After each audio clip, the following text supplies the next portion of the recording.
Councillors, let's settle down. Councillor Nkonyeni, buyele sitini yako councillor.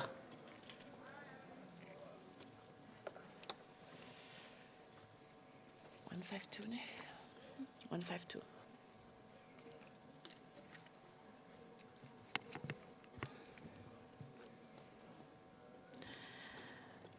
Please note that there are 152 councillors present in the meeting, and as a result, there is quorum and the meeting will continue.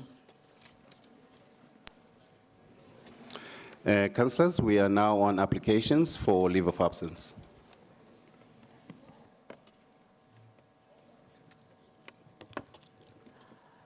I'll start with Councillor Avant-Smith, then Councillor Harris, Councillor Simonse, MMC Annals, Councillor Makuba. In that order, please. Councillor Avant-Smith, you're the first one. Good morning, Speaker. Thank you very much. We have Councillor Hoon, Councillor van der Merwe and Councillor Trulak, all on private business. Councillor Shabalala and Councillor Masira are ill. Councillor Depi, Sadabi, Dagama, Kukumur, Landis and Chame. All the above are on private business except for Landis and Chame. They're on council business. And then we'll have a late arrival from Councillor Manisi and Councillor Krish. Thank you. Thank you, Councillor. Councillor Harris. Good morning, Madam Speaker and colleagues. Please excuse Councillor Mkonza, who's away on party business. Thank you. Noted, Councillor. Councillor Simonse. Good morning, Madam Speaker. Good morning, fellow colleagues. MMC Kunini will be running a bit late, and Councillor Ponson is away on political business. Noted, Councillor. MMC Annals. Thank you, Speaker. Councillor Mhlongo will be slightly late. Thank you. Noted, MMC. Councillor Makuba. Thank you, Speaker. From the IFP, Councillor Kanyile and Councillor Nyembe will be arriving late. Thank you, Councillor. Councillor Dami. Good morning, Speaker. Thank you. Councillor Make, Councillor Lobi, ill health. Thank you. Noted, Councillor. Councillor Mposula.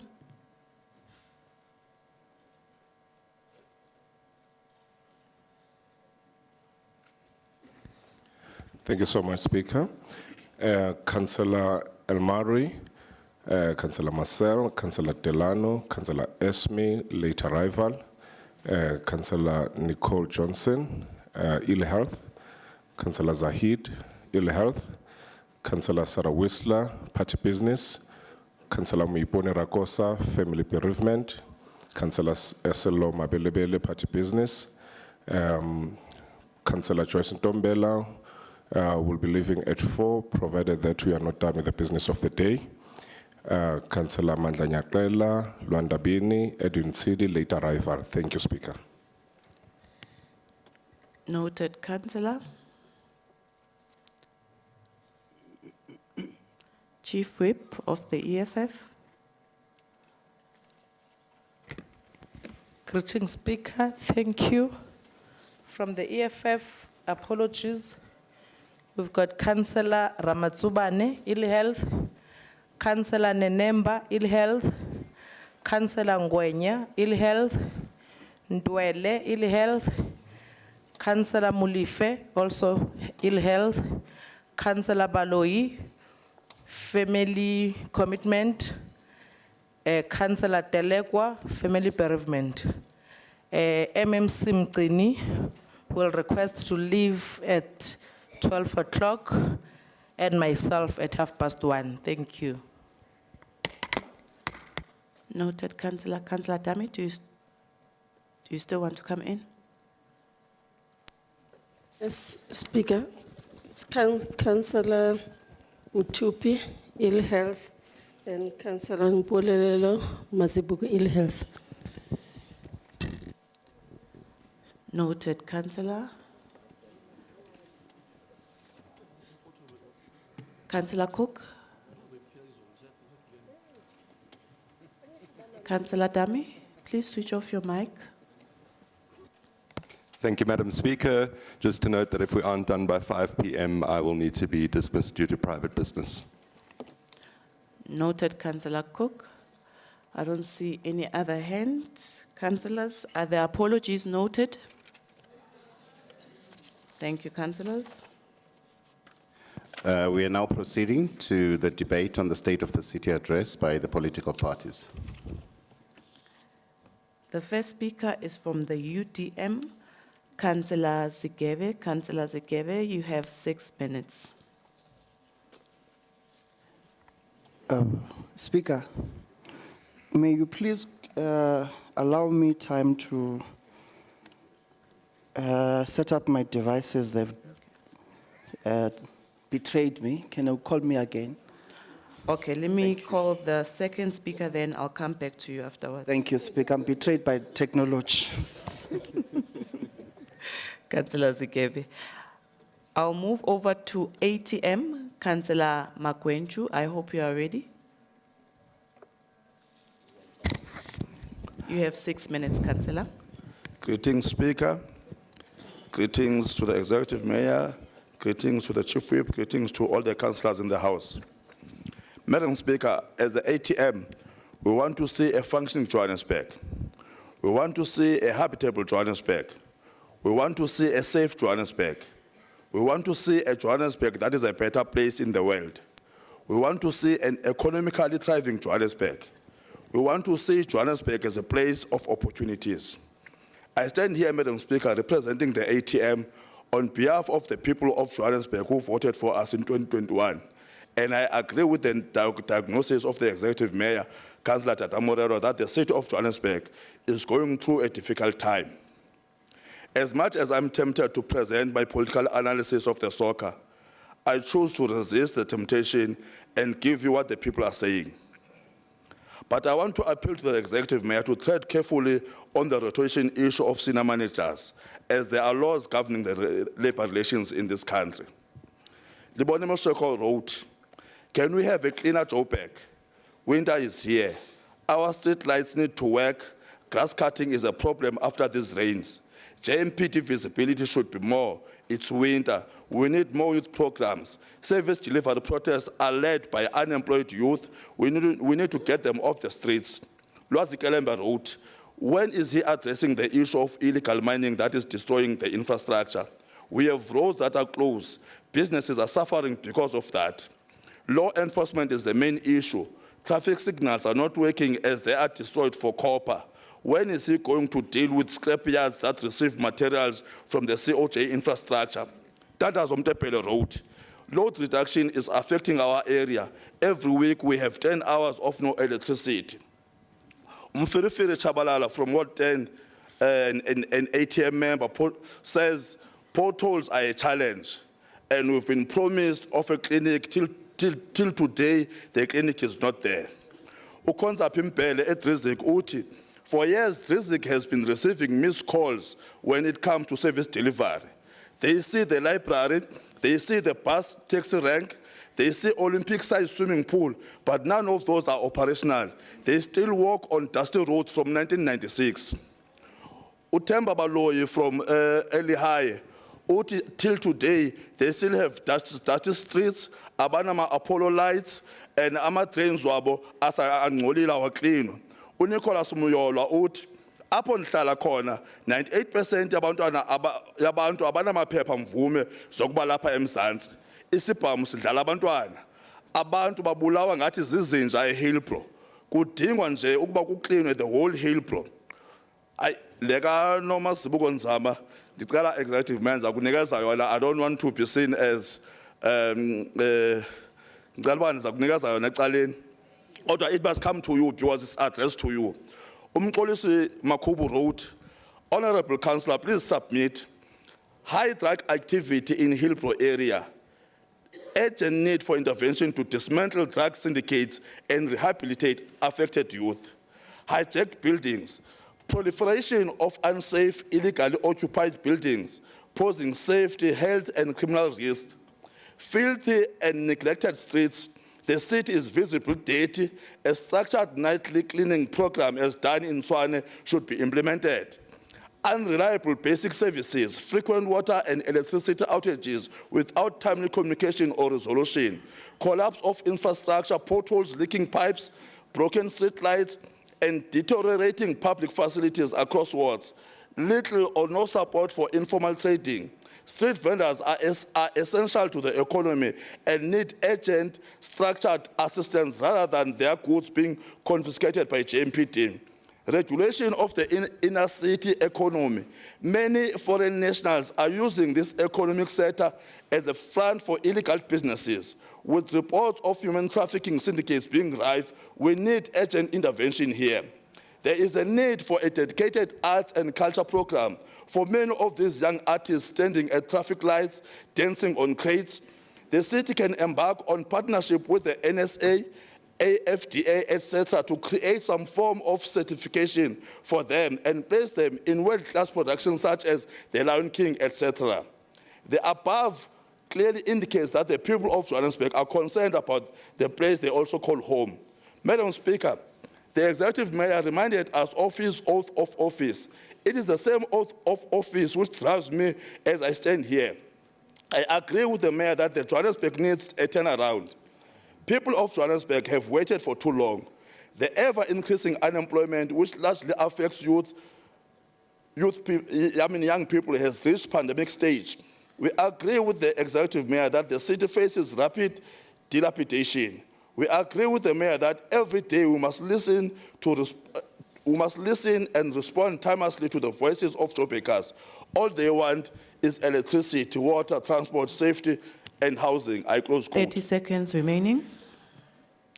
Madam Speaker, we fully appreciate the Mayor. We fully appreciate that the Mayor has demonstrated preparedness to work hard towards restoring Johannesburg as a place of preference to many. Madam Speaker, as the ATM, we stand ready to support the Executive Mayor in his plans to recover Johannesburg. Count the ATM in when you restore the city. Count the ATM in when you turn the city around. Count the ATM in when you refurbish the aged infrastructure. Count the ATM in when you create employment for the young people of Johannesburg. Count ATM in when you crisscross the length of and the breadth of the city, inspiring hope to the citizens of Johannesburg. Peace in our land, peace in our lifetime. Thank you. Thank you, Councillor Makwenchu. UTM, Councillor Zikebe, are you ready?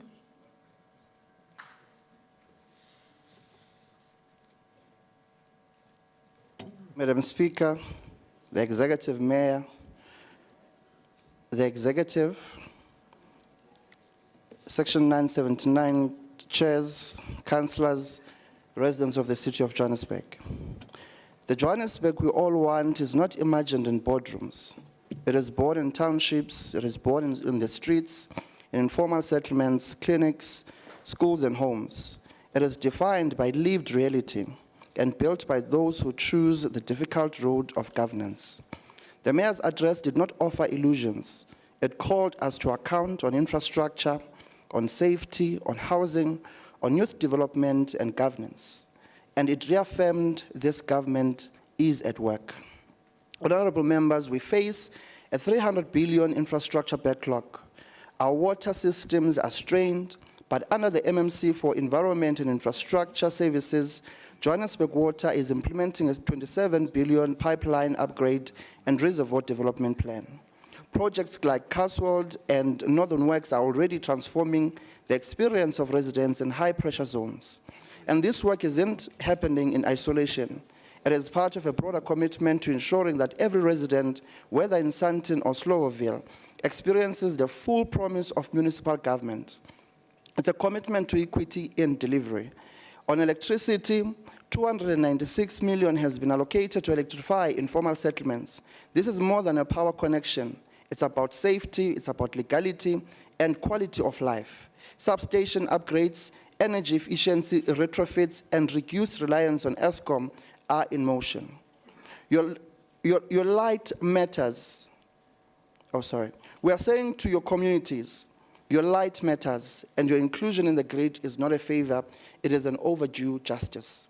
On roads, on mobility, the MMC for Transport and JRA is driving the multi-year infrastructure program. Gravel roads are being tarred, stormwater infrastructure is being reinforced. Lilian Ngoyi's roads reconstruction will be completed within months. This is restoring movement, commerce, and dignity to communities long isolated by geography. Through the MMC for Human Settlements, over 73,000 housing opportunities are being delivered from Lufereng to Southern Farms now. The foundation of spatial justice is being laid. The inner city regeneration plan, also supported by development planning, is converting neglected buildings into homes and economic spaces. We are reclaiming the inner city, not for capital, but for communities. Through the Health and Social Development Department, clinics like ActionSA are being upgraded, shelters for displaced persons are being refurbished. Social inclusion is not an accessory, it is a right. The MMC for Community Development is also investing in multi-purpose centers like in Matolesville and Bertrams, and reviving civic spaces that build belonging. The Public Safety Department is central to our war on lawlessness, from cable theft to hijacked buildings, land invasions to illegal dumping. The expanded Integrated Intelligence Operations Center is coordinating real-time enforcement, while the state of disaster declaration strengthens our hand.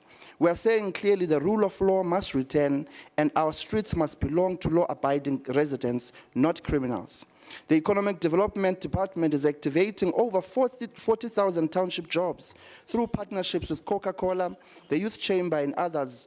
Innovation hubs, the Y20 platform, and Grow My Business are not concepts. They are realities in Soweto, in Alexandra, and Orange Farm. This is what practical economic justice looks like, putting tools, capital, and support into the hands of township entrepreneurs. Through the Finance Department, revenue collection is being sharpened. Billing systems are being modernized. The city's fiscal credibility is being rebuilt brick by disciplined brick. This is the hard, unseen work of restoring public trust. The Corporate and Shared Services Department is leading the internal reform agenda, cleaning systems, enforcing performance, and ensuring that city employees serve not their comfort, but their mandate. Public service must mean something again.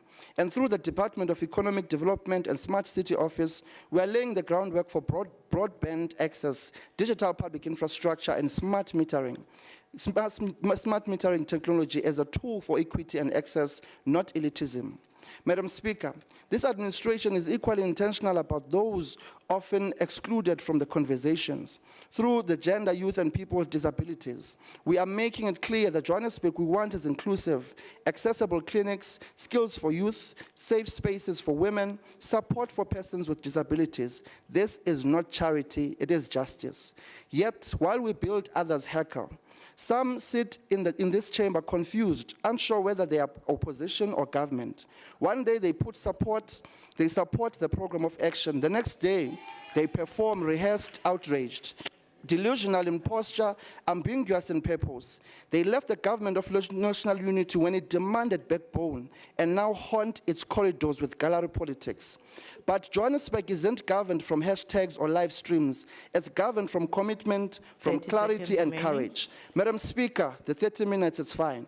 The Johannesburg we want cannot be worn with slogans. It is earned through early mornings, honest budgets, responsive departments, and unshakable discipline. This administration is governing under strain, but it is governing nonetheless. And while others debate from the sidelines, we deliver from the front lines. I thank you.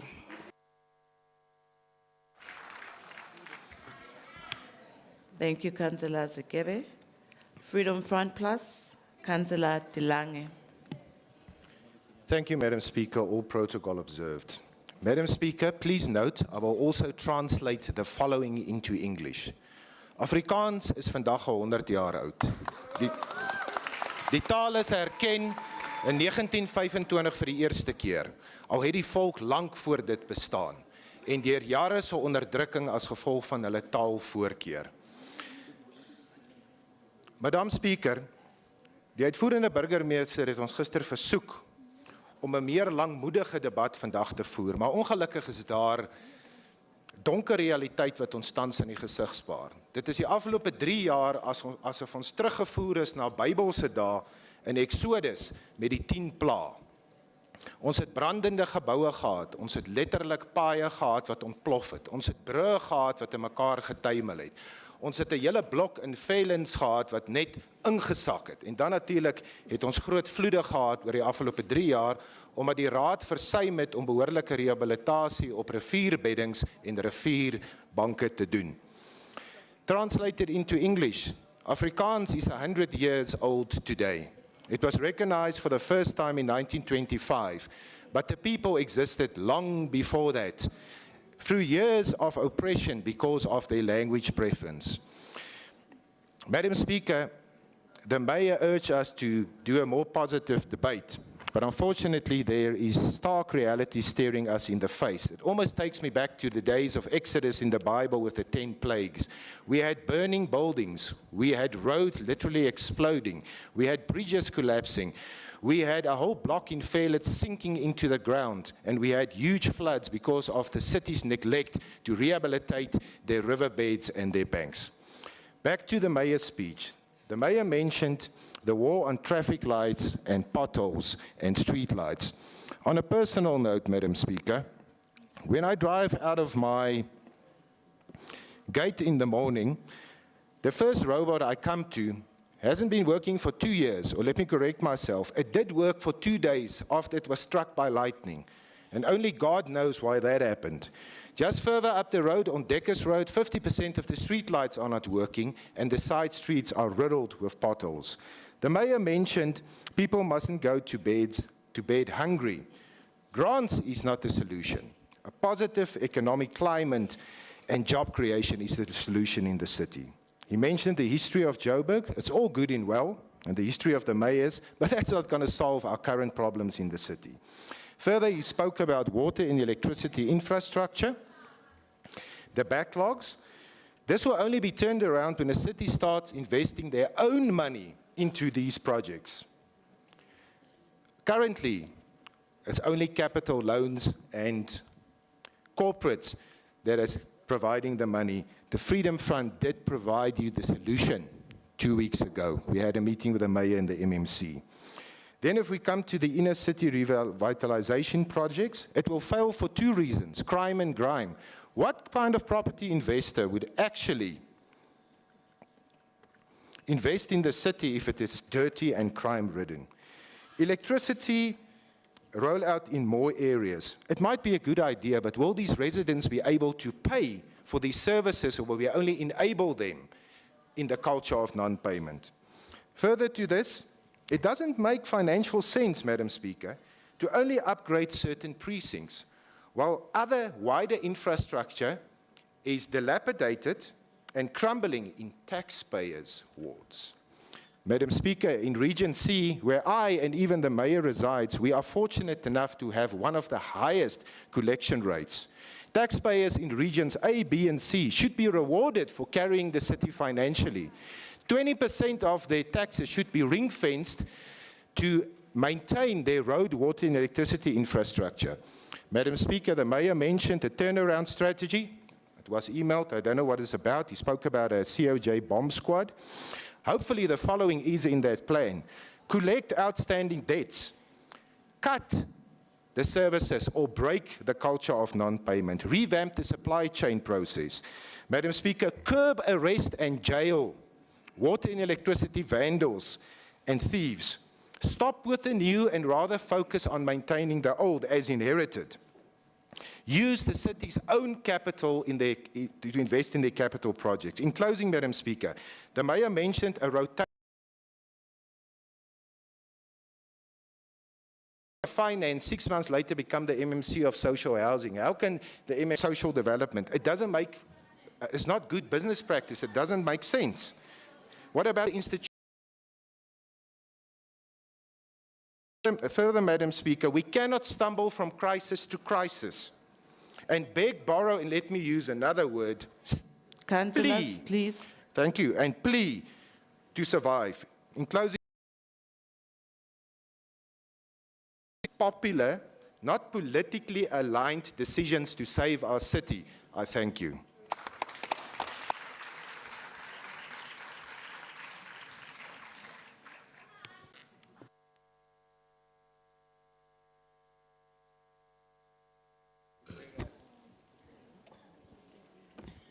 Madam Speaker, Councillor Nobuhle Mthembu, the Executive Mayor of the City of Johannesburg, Councillor Dada Murero, the Chief Whip of Council, Councillor Zungu Nkosepayo, the Chair of Chairs, Whip of ANC Caucus, councillors present, distinguished guests in gallery, residents of the City of Johannesburg. Madam Speaker, as the ANC caucus, we rise not only to respond, but to affirm. We affirm the bold leadership shown by the Executive Mayor, our very own in Johannesburg. The Mayor's address was not a speech, it was a call to action, a roadmap of hope, a strategy of delivery, and above all, a commitment to the people of Johannesburg. This address reflects leadership that is grounded in vision, accountability, and implementation.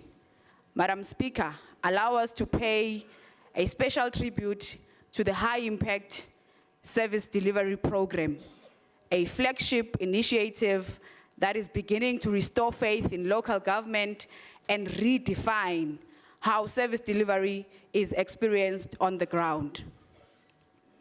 The High Impact Service Delivery Program is not a slogan. It is a movement that fixes what is broken, restores what was forgotten, and rekindles what was neglected.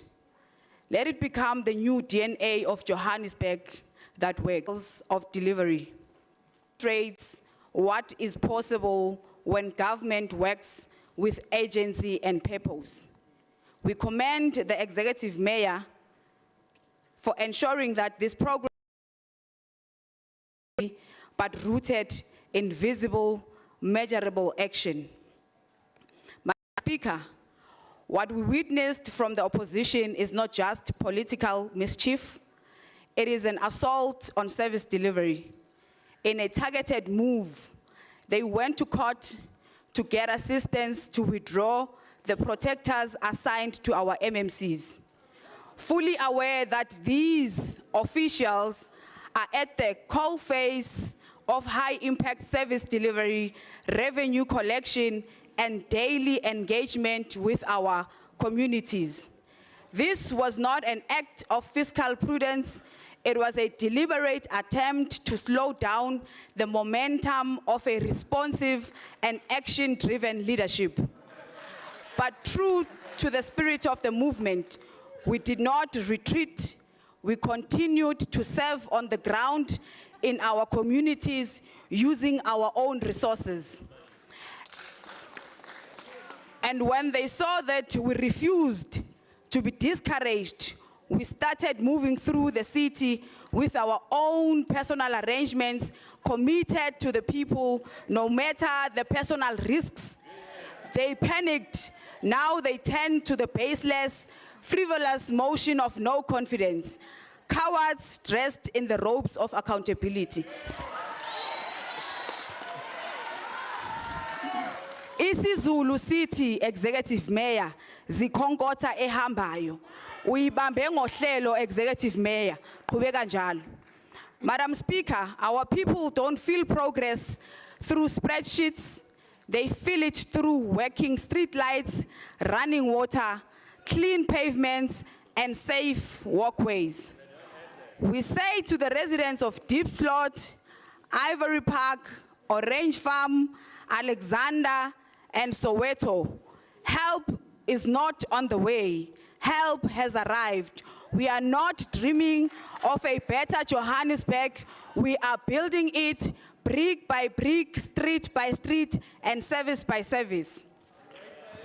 Madam Speaker, there was once a time when the heartbeat of Johannesburg pulsed proudly through its inner city, a place where families shopped, artists performed, and our communities thrived. Today, we reaffirm our commitment to breathe life back into this historic core. Through targeted investment in infrastructure upgrades, precincts management, housing refurbishments, and support for informal traders, the city is reclaiming the space for its rightful owners, the people. By partnering with property owners, developers, and social entrepreneurs, we are not just restoring buildings, we are reigniting opportunity. The inner city revitalization program is not about nostalgia, it's about possibility. Transforming, it's not my mother's tongue. It's about possibility, transforming decay into dignity, vacancy into vibrancy, and fear into freedom. Let us walk the streets of Johannesburg once again with pride. Executive Mayor, we have concluded in creating an informal trading system. All commitments required by the policy have been established, or rather committees required by the policy have been established. We are ready to hit the ground running. We are confident that once the city provides designated, regulated trading zones, it replaces chaos with coordination, traders operate with dignity, streets remain clean, and business confidence retains, inviting both small and large investors. We are committed in supporting informal traders.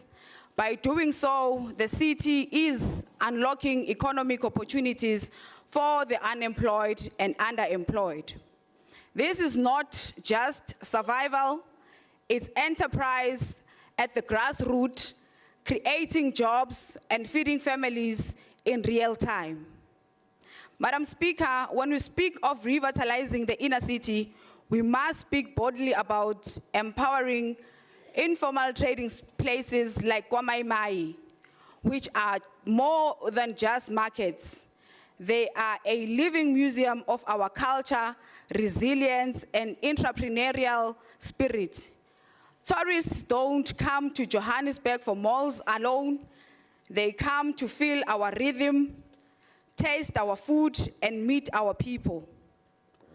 That is why the ongoing renovation of Kwamaimai is so important. Mam Jabu, usihlalo wehlese la Kwamaimai, isikhalo sakho sizwakele mama. Sithi umsebenzi omuhle owenzayo wokuthi uqinisekise ukuthi izintombi zethu ziyazigcina uyabonakala. Sizokwenza konke okusemandleni ukuthi sideliver in the promises. This is an old lady who approached us requesting that we renovate the facility where she is working. She hosts young girls for ukuhlolwa and subsequently provides some private space where she can do her work. We want to say to you, we have made some great strides. Upgrading of ablution facilities has been concluded. The installation of lights across Kwamaimai has been concluded. We are almost done with the renovations of the hall, and your container will be delivered. Executive Mayor, this is not just about infrastructure, it's about dignity, about recognition, and about economic opportunity. These upgrades are part of a broader effort to revitalize informal trading hubs as cultural and commercial acres of the inner city. By doing so, we are formalizing our informal economy and turning neglected spaces into proudly Joburg landmarks. Let us invest in these corridors not only to grow our local economy, but to show that Johannesburg values its own. Madam Speaker, allow us as the ANC caucus to applaud the Executive Mayor for prioritizing the electrification of informal settlement in the State of the City address. This bold commitment to invest 296 million through City Power to connect areas like Deep Slot, Orange Farm, Ivory Park, and Kaya Sands is both visionary and responsive. We commend the mayor for recognizing that electricity is not just a utility. It is a catalyst for dignity, safety, and development. By bringing thousands of households into the formal energy grid, the city is not only reducing risks associated with illegal connections, but also laying the foundation for meaningful service delivery and long-term formalization. This is the kind of leadership that puts the people first, and we stand firmly behind it. Madam Speaker, true transformation is measured not by how we serve the powerful, but by how we uplift the forgotten. The executive mayor's commitment to investing in deprived and marginalized areas is not just a policy shift, it is a moral awakening. When we tar roads in Orange Farm, electrify shacks in Kaya Sands, and build clinics in Loli, we are not simply delivering services, we are healing wounds of exclusion. We are building bridges over decades of neglect. This administration is sending a clear message: the poor are not invisible, their lives matter, this future matters. As the ANC caucus, we applaud the executive mayor for ensuring that townships and informal settlements are no longer treated as afterthoughts, but as a center of progress, pride, and potential. Let this be the legacy we leave behind, that the margins became the heart of our mission. Madam Speaker, the Department of Economic Development has established an investment desk to accelerate and eliminate bureaucratic processes associated with the municipal practice, enable quicker response to opportunities, investments, and incentive prospectus, seamless coordination with other departments and entities to provide investors with researched information to explore investment opportunities in the city of Johannesburg. Madam Speaker, the mayor in his speech yesterday correctly diagnosed the city, its capacity, its potential, and how the world still views it. And it is important for us not to forget that we have inherited a city that gives us an upper hand in hosting world-class events, and it is critical that we remind the citizens of Joburg that in the following week, we are hosting the World. From the 14th to the 16th of May 2025, the world will bow to the excellency of the city of Johannesburg as we host WOM Conference. This will be the first in the continent. This will be the first time an African country has been entrusted with such a responsibility and rights to host. We should cherish this moment as Johannesburg.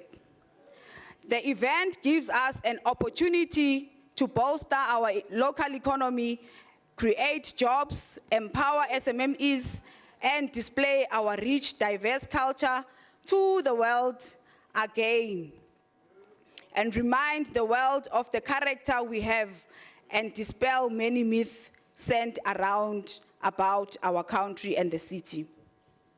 Mr. Mayor, this is yet again a reminder of what you had contributed in your speech about the caliber of senior managers that are there at the Joburg market. Placing right people at the right position empowers the people of the country and the city, and furthermore gives us an advantage. The fresh produce market after this showcase will grow from strength to strength and continue to deliver turnover of $1 billion as they have in the previous financial years and the current one. In extension to this, Executive Mayor, let us use next week as a litmus test of our capacity to successfully host the G20 and U20 conferences. We will host as the year goes by. This is an opportunity to brand ourselves as the city of Johannesburg. Speaker of Council, I am glad the State of the City address touched on the district model. Prior the COVID-19 pandemic, the city of Johannesburg and 4 other municipalities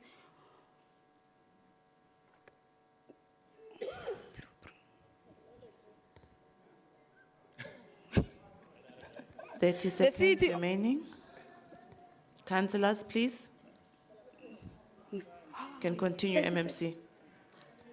Can I take time from one of the speakers of the ANC? It's not possible. Ufuna ukuthatha isikhathi from uKhansela Bandgatebe noNgwenya. Yeah.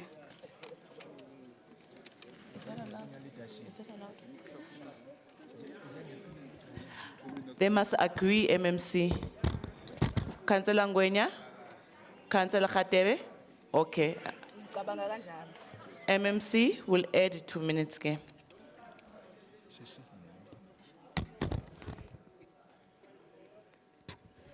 Thank you, Madam Speaker. The city of Johannesburg and 4 other municipalities were MMC, identified. please hold on.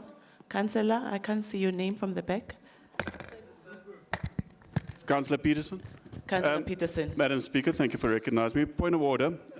This House has already set a precedent that we had to make that arrangement prior to starting speaking. Councillor Peterson, the 2 speakers from the African National Congress agreed. It's their time allocated to their caucus, so if they agree among themselves, there's nothing wrong. Speaker, you yourself sanctioned me, even though we had agreed that we would combine the Councillor speeches. Peterson, please sit down. This is time So please be allocated to consistent the in your ANC. rulings.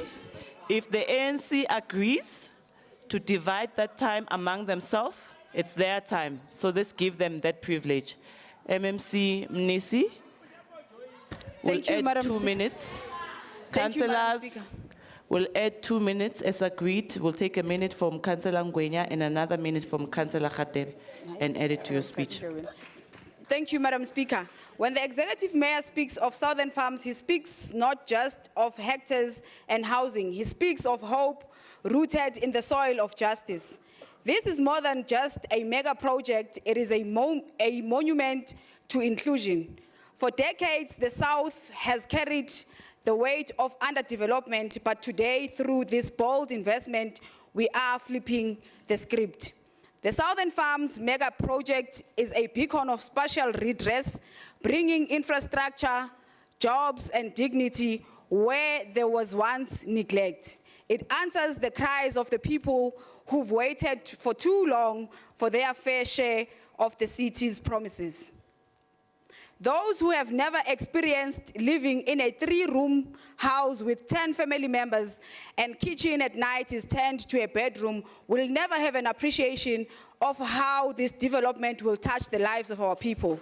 Those who have never experienced renting a shack from a landlord that monitors how many plastics you came in with and how many times do you use the ablution facility where your kids can't even enjoy playing in the yard, you will never comprehend how will this bring much joy, relief, and dignity and much needed houses for our people. To the executive mayor, we say thank you. Thank you for turning forgotten fields into the foundation of thriving futures. This is the Joburg we want. This is the ANC we believe in. As I conclude, Executive Mayor, Madam Speaker, in your conclusion yesterday, Executive Mayor, you state that we can poke holes in your speech, but I choose not to. We choose to follow your theme and build this Johannesburg with you. I would like to make an input in building this city. Our core constituency and demographics in the 30 city seconds. is the young. Johannesburg as a migrant capital characterized by labor would mean the young occupy the space. I ask of you to be considerate in planning moving forward that we make a budget for youth empowerment, we get them involved in different industries, and we support them intentionally. Mr. Mayor, as we went through a critical history lessons of the city and its mayors, let me remind you of MMC, words of the your late time is up. Mayor Jolie Matongo. All hands are needed on deck, and this is also a time to enable the youth and socio-economic.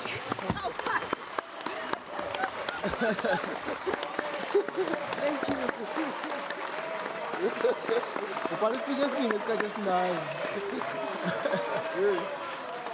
I got type and I nailed it.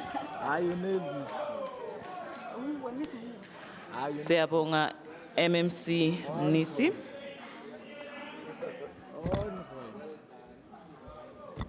Thank you.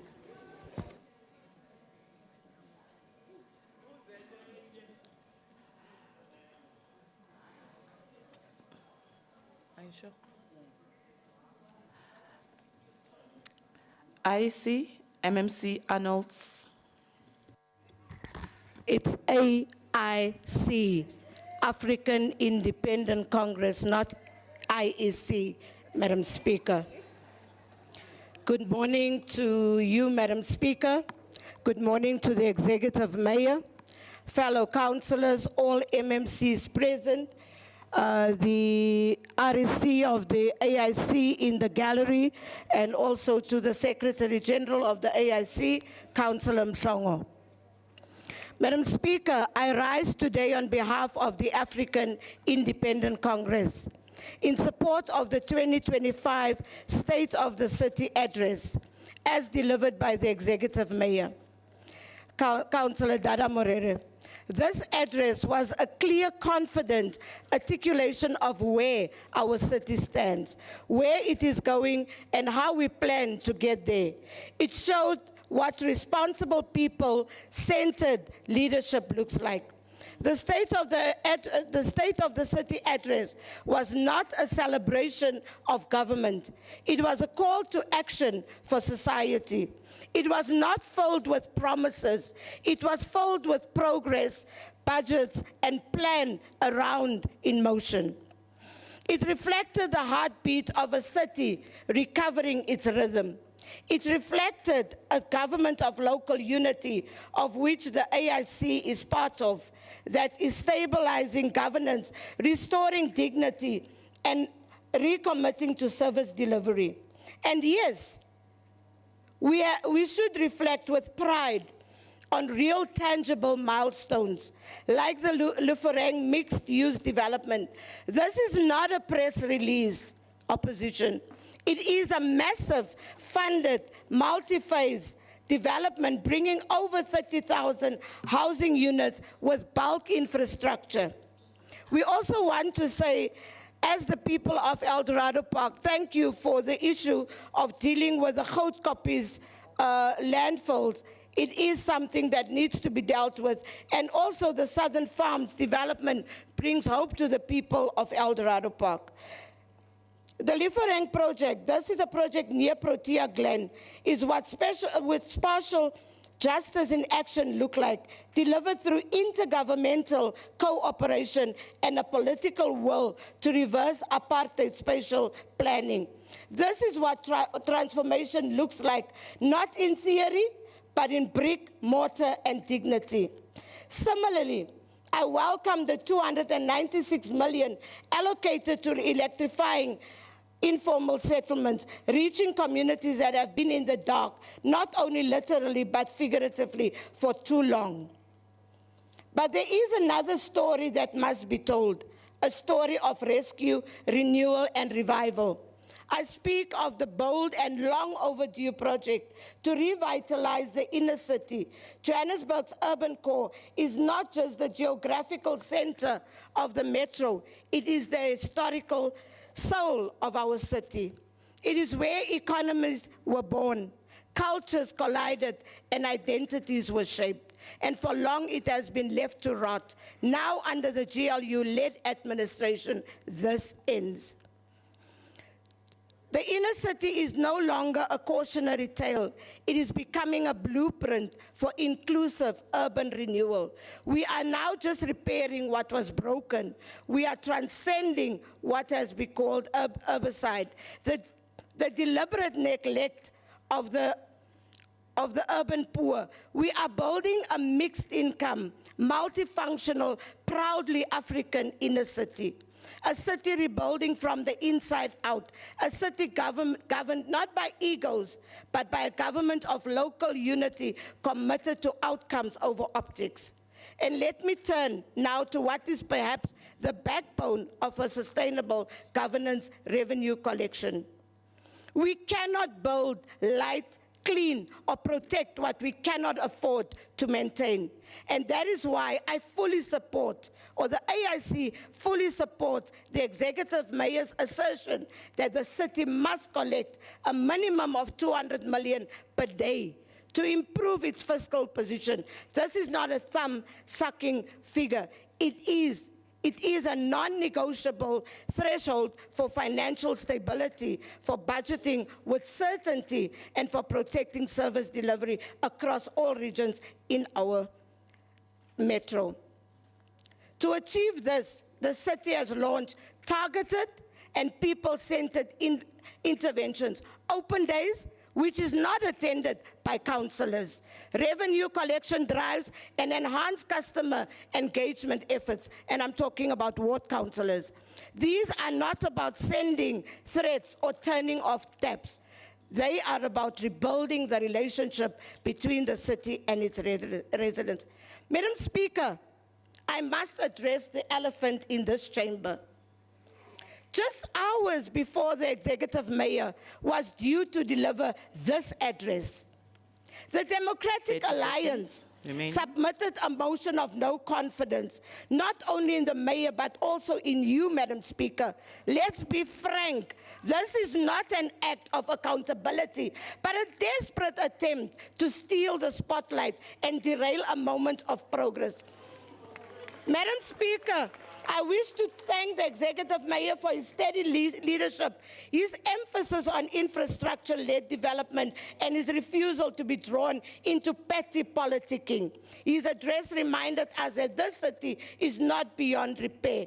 In fact, it is already being renewed. In conclusion, the GLU is not perfect, but it is working, it is holding, it is delivering, and it is maturing. The 2025 State of the City address made that plain for all to see. Now let us stay the course and keep building the Johannesburg that our people deserve, with lights, with homes, and dignity, with pride. I thank you.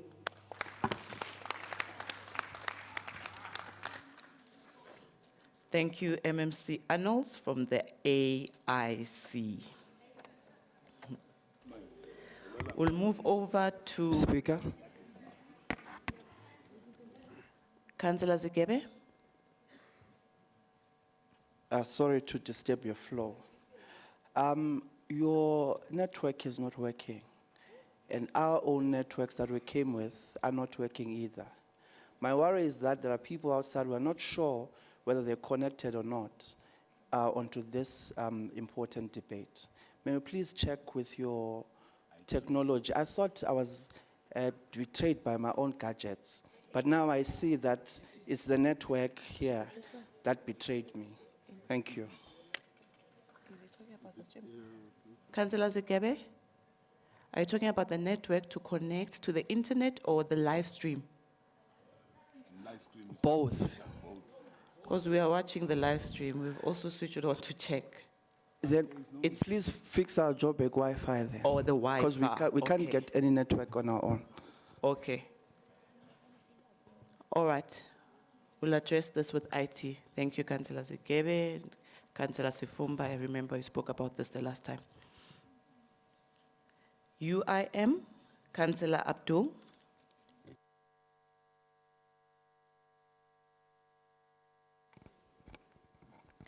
Greetings, Executive Mayor, Madam Speaker, fellow colleagues and residents of the city of Joburg. Rest assured, I will not be punching holes in your speech. I just have observations, suggestions, and questions.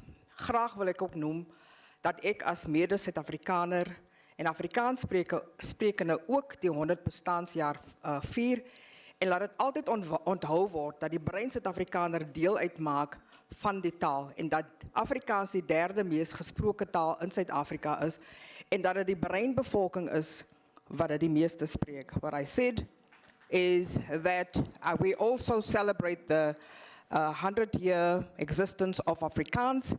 As brown people in South Africa, we speak the most Afrikaans, and Afrikaans is the third most spoken language in South Africa. My first observation I'm making has more to do with the infrastructure and maintenance. It would have been nice to see our EM walking on stairs that are nicely painted and the black and white blocks also looking dapper. The JMPD really looked very sloppy, overweight and oversized uniforms, not representative of the city, which is the actual hub of the Rainbow Nation. We as councillors and political parties have a duty to educate and inform our constituencies and residents that when services are eventually rendered in our communities, it is not because of one single councillor or political party, but indeed that we as parties in this building are actually fighting for it. On sit nie verniet hierso en debate nie. It is the responsibility of the ward councillor to clarify all of that. It is called integrity.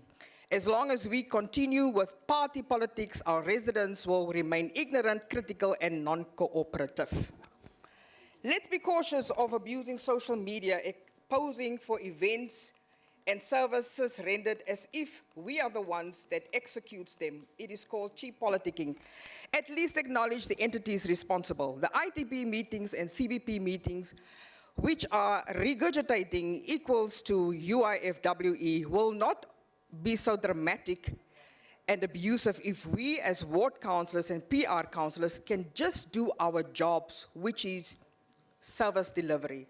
Water, electricity, potholes, traffic lights, fixing the pools 100% and not 90%, fixing graveyards 100% and not 90%, fixing everything 100% and not just 90%. I would like to suggest that we inquire from the Germany executives or the people that will be representing Germany, how they went about it to create a system which not only provides energy to residents, but create an income for residents.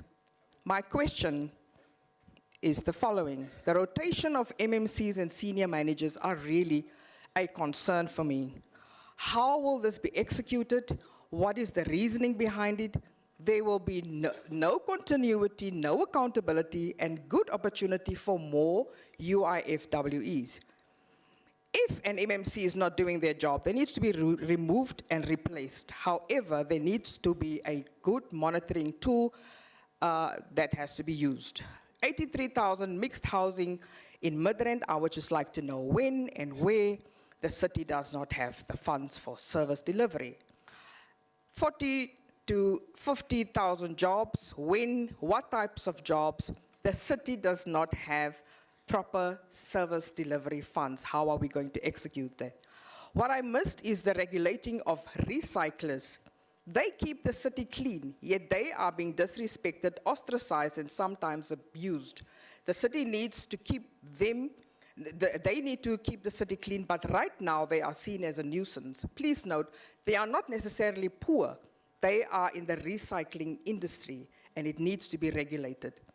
In conclusion, I kindly request that the turnaround plan also be sent to us as councillors, because we are the stakeholders and custodians of the city who are equally responsible in seeing to it that the vision is actually executed. In fact, publish it in one of the Joburg-based newspapers for the residents to see, because they are supposed to be the beneficiaries of this turnaround plan. Together we can really build a world-class city with execution, which is done with honesty, integrity, and if that is not done, this SOCA will remain a speech on a beautifully printed booklet and just a city of dreams. I thank you.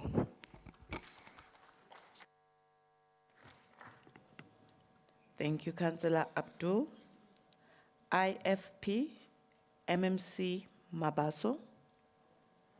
MMC, you have 6 minutes.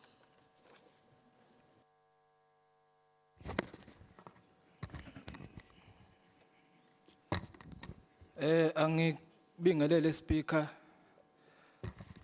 na wonke amakhansela i-caucus ye-IFP nginibingelele ngolimi lakithi lase-Afrika. When the executive mayor paid tribute to the former executive mayors, I experienced mixed emotions. On one hand, I felt the pain of losing colleagues in the short space of time. On the other hand, I was deeply concerned by the high turnover of mayors in this city that we have experienced. This is a clear indicator of the political instability that continues to hinder the growth and the development of our city. Johannesburg has been governed through coalitions for the past 9 years. It is time we mature beyond party lines and political ideologies to focus firmly on service delivery and the development of our communities. Stability must become a priority if we are to make a real and a lasting progress. The executive mayor's address rightfully acknowledged the challenges facing the city and provided strategies to address them. The focus on service delivery program reflects a government that is in touch with the realities on the ground, and I commend you, Executive Mayor, for that. Executive Mayor, I share your sentiments. We must declare war on criminality. Land and houses invasions, electricity theft, and the hijacked buildings are bleeding the cities of much-needed resources. These buildings, often controlled by criminal syndicates, generate illicit income while endangering the lives of innocent residents. It is unacceptable that some individuals own multiple shacks in the informal settlements, live lavish lives while exploiting the poor. We cannot allow our city to be surrendered to criminals. There are already many programs and strategies that deployed in the inner city. But this time, we must ensure that they are implemented effectively, focusing on other CPDs, of course. The time for half measures is over. These criminal networks are also responsible for harboring undocumented foreign nationals in these hijacked properties. This is a security, legal, and economic threat that we must confront head-on. We owe it to our law-abiding citizens to restore safety and dignity in our communities.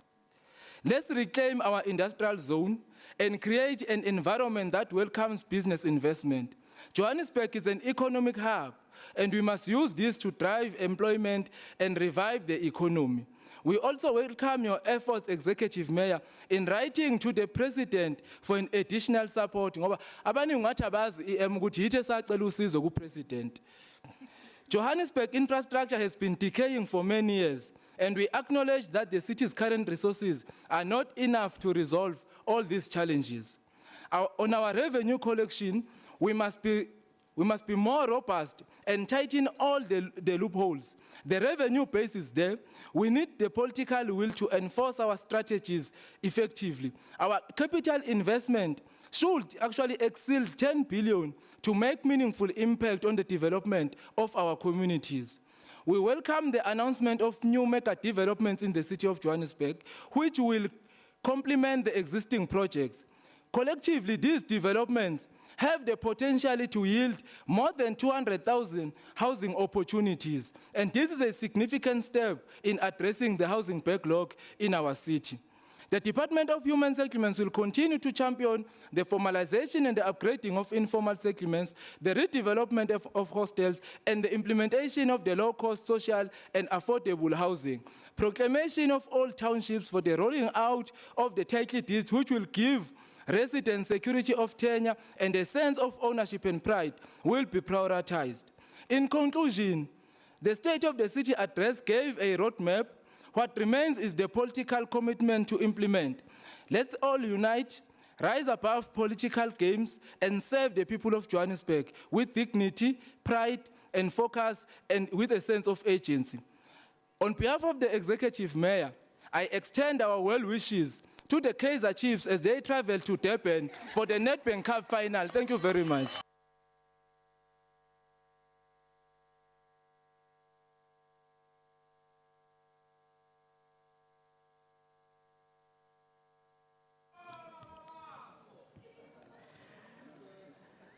Siyabonga MMC Mabaso. We'll move over to ACDP, to Councillor Harris. Good morning once again, Madam Speaker.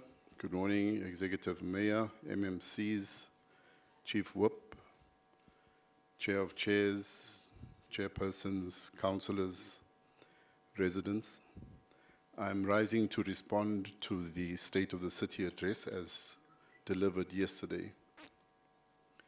It's very difficult standing on this side of the chamber not to be cynical or critical. But I don't want to throw the baby out with the bathwater, so I am going to take to heart what our EM said yesterday, and I will try to speak about the city that the ACDP would like to see. I think yesterday I came in here hoping that the fog of depression that is sinking on the city of Johannesburg as we battle with service delivery and a whole host of social ills, I thought that would be lifted somewhat, but I think the devil is in the detail, and I'm comforted by the IDP document that has given us some of the detail. I think for me, the big problem and the big issue would be the priority housing development areas, which excludes Westbury, it excludes Nuclear, Bosmont, Coronationville. That is a serious challenge for me. It excludes Kliptown, that is such an interesting heritage site. The mayor spoke about the landfill sites, the upgrading and rehabilitation of those.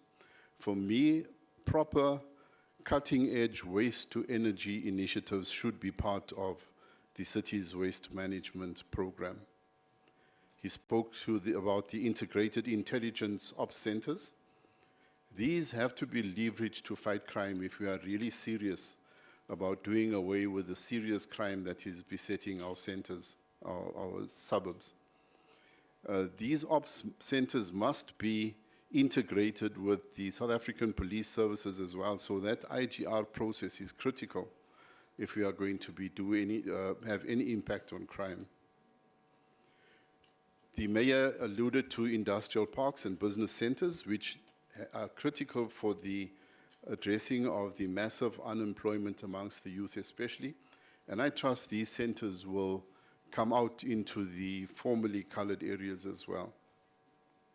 The formalization of informal settlements is a critical issue. On the one hand, it is very good, but on the other hand, it is rewarding illegality, because those who have not gone to grab land are sitting on the sidelines hoping for a housing opportunity, whereas those who have taken the opportunity to put up a shack somewhere are being rewarded with electricity and water. It speaks to a lack of an urbanization plan, and it speaks to a lack of our ability to provide our citizens with proper housing. The sports, music, arts, and culture is very little is spoken about it. We should be developing, as a world-class African city, we should be developing our sports people, our music industry, our arts, visual arts, culture. These need to be supported by the city. The capital expenditure is a critical issue that the ACDP is worried about. It makes up only 8.3% of the budget. This is inadequate for the developmental city. What is even more critical is that 42.2% of this capex is from loans. The city has no money to support its own infrastructure development. For me, the bomb squad, I think, is an ultimate insult to the 30-odd thousand people employed by the city. It is an insult to those who are already in the system. It's an insult to those who are already at senior levels who are supposed to be doing the work. We do not need somebody from the outside who has no institutional knowledge to come and tell the city how to run it. I think if they want somebody that needs to lead this program, there's an excellent person at the City Power station in Hurst Hill, Malcolm De Lange, an excellent man. I think he can be used to lead that process. From the ACDP's point of view, innovation, creativity, having a developmental mindset, productivity are key to making Johannesburg the city we want to see. Orlando Pirates beat Chiefs once, they're going to do it again this coming week. Thank you.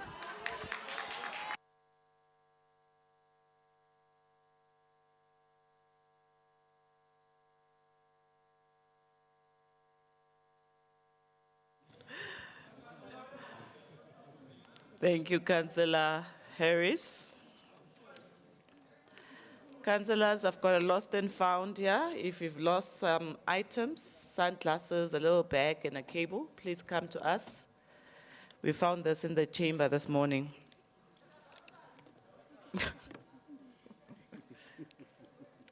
Councillor Sifumba. Thank you, Speaker. Speaker, perhaps this calls for maybe a comfort break since the mayor is not here. We can't be debating his State of the City's address whilst he's not here. Thanks.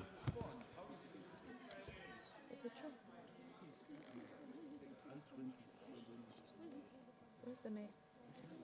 Where is he? They're calling him, he's outside. They're calling him.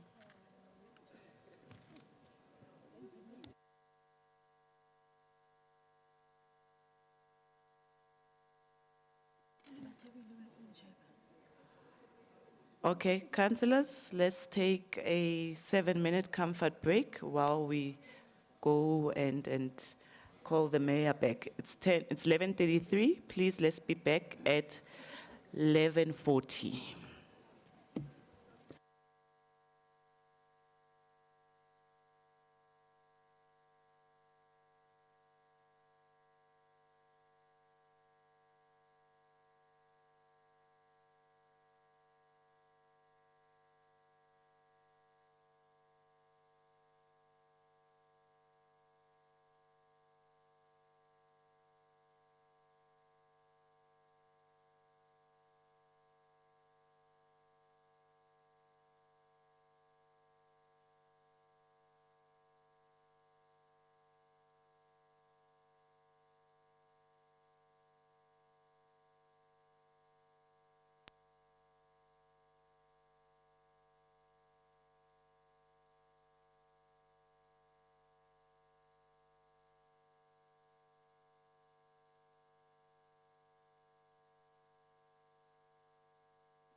Lefa, bayagilana bayatha.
Councillors, let's settle down. The executive mayor is back.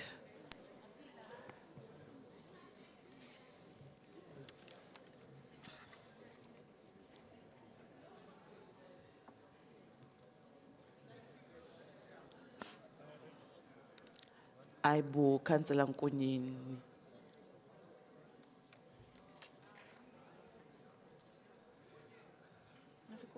Nanku NC, Councillor Ngweni.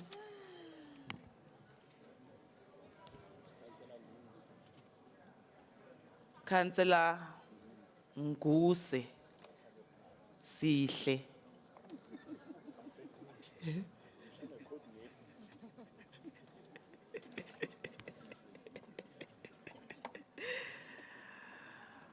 Okay, councillors will continue with business of the day. I would like to call the next speaker from the ANC, Councillor Ngwenya. Councillor Ngwenya, uyakumbula we gave immunity A1 ku MMC ne? So instead of 12 minutes, we ends 11.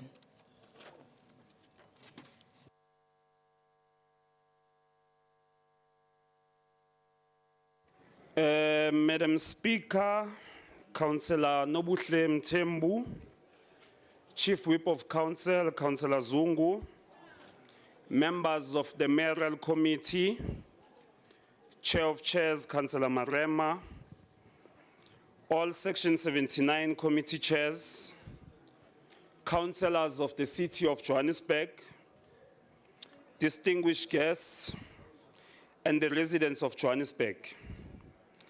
Speaker, there is a saying that dynamites come in small packages, and yesterday reminded us of that.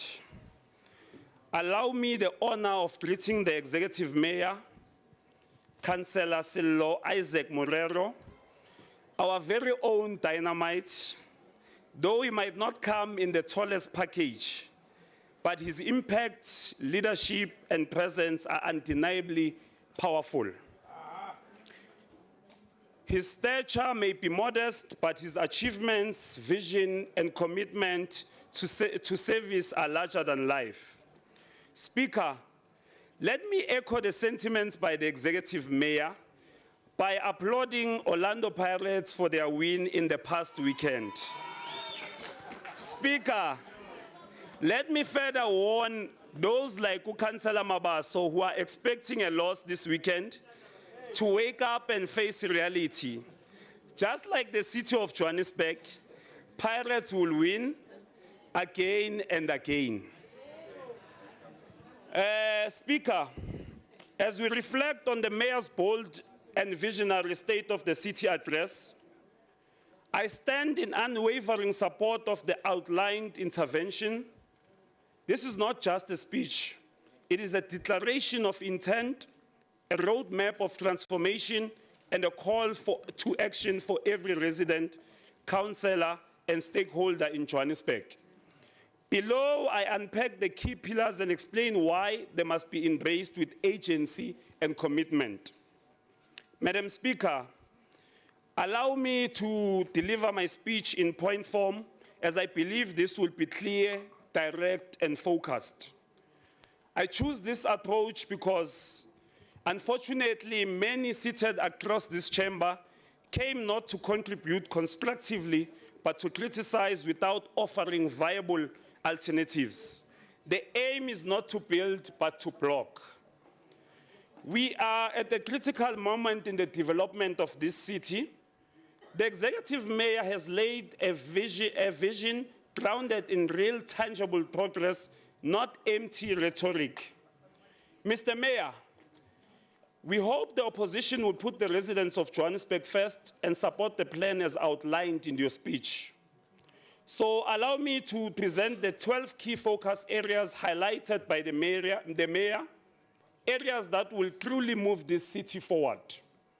Number one, restoring law and order through bylaw enforcement and crime prevention. Madam Speaker, the mayor has placed the restoring law and order at the center of his plan. The city's intention to declare a state of disaster on crime and lawlessness speaks volumes about the agency by the law enforcement By-law enforcement must be relentless. Crime prevention is not just a police issue. It requires active communities, empowered metro officers, and consistent court support. By reducing crime rates, people feel safer in their homes, schools, communities, and encourages more social interaction and cohesion. Councillor Delange, the mayor made a direct commitment to ensuring that traffic lights work. This may sound like a small detail, but in a city tormented by congestion, accidents, and infrastructure decay, functioning traffic signals mean safer roads, faster commutes, and restored public confidence. This ensuring that those that are going to work can get there on time and arrive safely. Traffic signal maintenance must be prioritized across the entire city of Johannesburg. And the residents of the city of Johannesburg can attest that the work has begun, and we believe that it will be intensified to reach all corners of the city. By introducing stronger enforcement on traffic fines, we restore discipline to our roads. Fines are not just about punishment, they are about accountability. Every fine paid is a lesson in civic duty and prevention to reckless driving. This contributes directly to our mission of safer and more orderly communities. Creating opportunities for young people, from entrepreneurship hubs supported by the Youth Chamber of Commerce to skills development through international partnerships, the mayor has put young people at the center of his vision, creating jobs in township economies, launching smart city programs, and building inclusive infrastructure means we are not leaving the youth behind, we are empowering them to lead. Keeping the streetlights on. Streetlights are a symbol. They represent safety, care, and functionality. The mayor's commitment to keeping them on is more about the infrastructure. It's about visibility for women walking at the night in the streets of Alexandra, children returning from school in Zakaria Park, and business owners protecting their shops in the inner city. We must invest in maintenance teams, energy efficiency, public reporting tools to make this promise real. Madam Speaker, there was a time when Johannesburg was not just a city, but an experience. Families would dress in their finest to visit the inner city, not only to shop, but to celebrate life. Places like Carlton Center, Hillbrow, and Joubert Park, these were the hubs of culture and pride. Now with the pressing upgrades such as Jabulani and the Orange Farm Renewal Program, we are not just rebuilding infrastructure, we are reclaiming the soul of our city. Madam Speaker, the city's digital public infrastructure plan, highlighted by the artificial intelligence, is a bold and forward-thinking step, evidence of a government that is not only reactive but proactive. This strategy embraces the power of technology to transform how we deliver services with AI-driven systems. We can detect service delivery failures like water leaks, power outages, or traffic signal malfunctions before they escalate into crisis. This means faster response times, fewer disruptions, and greater efficiency. But the impact goes beyond just better service delivery. This digital infrastructure will open new avenues for inclusive growth. For example, Speaker, smart city dashboards can guide infrastructure involvements to underserved communities. Digital skills development hubs supported by AI tools can equip youth entrepreneurs with tools to participate in the digital economy. In short, Speaker, this is not just about technology for its own sake. It's about using innovation to close gaps, service gaps, unlock opportunities, and ensure no community is left behind. A smarter city is a more inclusive city, and this plan puts Johannesburg firmly on the path. Speaker, perhaps it is important for me, or it is important for Councillor Delange once more, to listen carefully. Perhaps yesterday he was not listening to the mayor. I say this, and in explaining on the war room and the bomb squad approach, is how we move from talk to tangible results, turning strategy into execution with agency and precision. The war room is where planning meets coordination, a central hub where decision makers and stakeholders converge to monitor progress, resolve bottlenecks in real time, and adjust strategies based on live data. It's not about endless meetings, it's about results-driven accountable governance. The bomb squad is the rapid response unit tasked with diffusing crises before they explode. Whether it's service delivery protest, a burst water pipe, or a power failure, this team steps in with the skills and authority to act immediately, no delay, no red tape.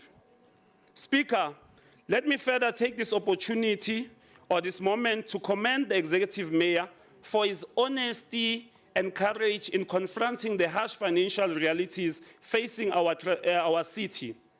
Transparency is the first step towards meaningful change, and the Mayor has demonstrated true leadership by refusing to sugarcoat the challenges that we have as a city. The city of Johannesburg's fragile financial position demands not just acknowledgement, but bold reform. We need a complete shift in how we manage and grow resources. This means revamping revenue collection systems, implementing split budgeting so that essential services are protected while strategic long-term projects are planned responsibly. Sustainability begins with accountability. We cannot build a better Johannesburg on a broken financial foundation. Fiscal discipline, transparent governance, and efficient service delivery must be our guiding principle. Councillor Echezon Joku of the opposition party. The current administration, unlike the past coalition that was led by the Blues, is not just talking about transformation. It's taking the tough but necessary steps to secure it. That is leadership worth supporting. The public and private partnership collaborating for impact. The Mayor acknowledged a wide collection of public-private partnership, and we applaud that, Speaker. Let us build a city with its own people. Let us show unity. Let us model patriotism. Let us protect our infrastructure and respect our spaces. In closing, Speaker, this is time to build together. The Mayor's message is clear. The time for excuses is over. The time for implementation has begun. Let this speech be a call to action, a moment where talk gave way to transformation. Let this be a turning point. We must rise to the call. 2025 and beyond must be the year we see the Joburg we want to see. Let's not delay, let's deliver. I thank you, Speaker.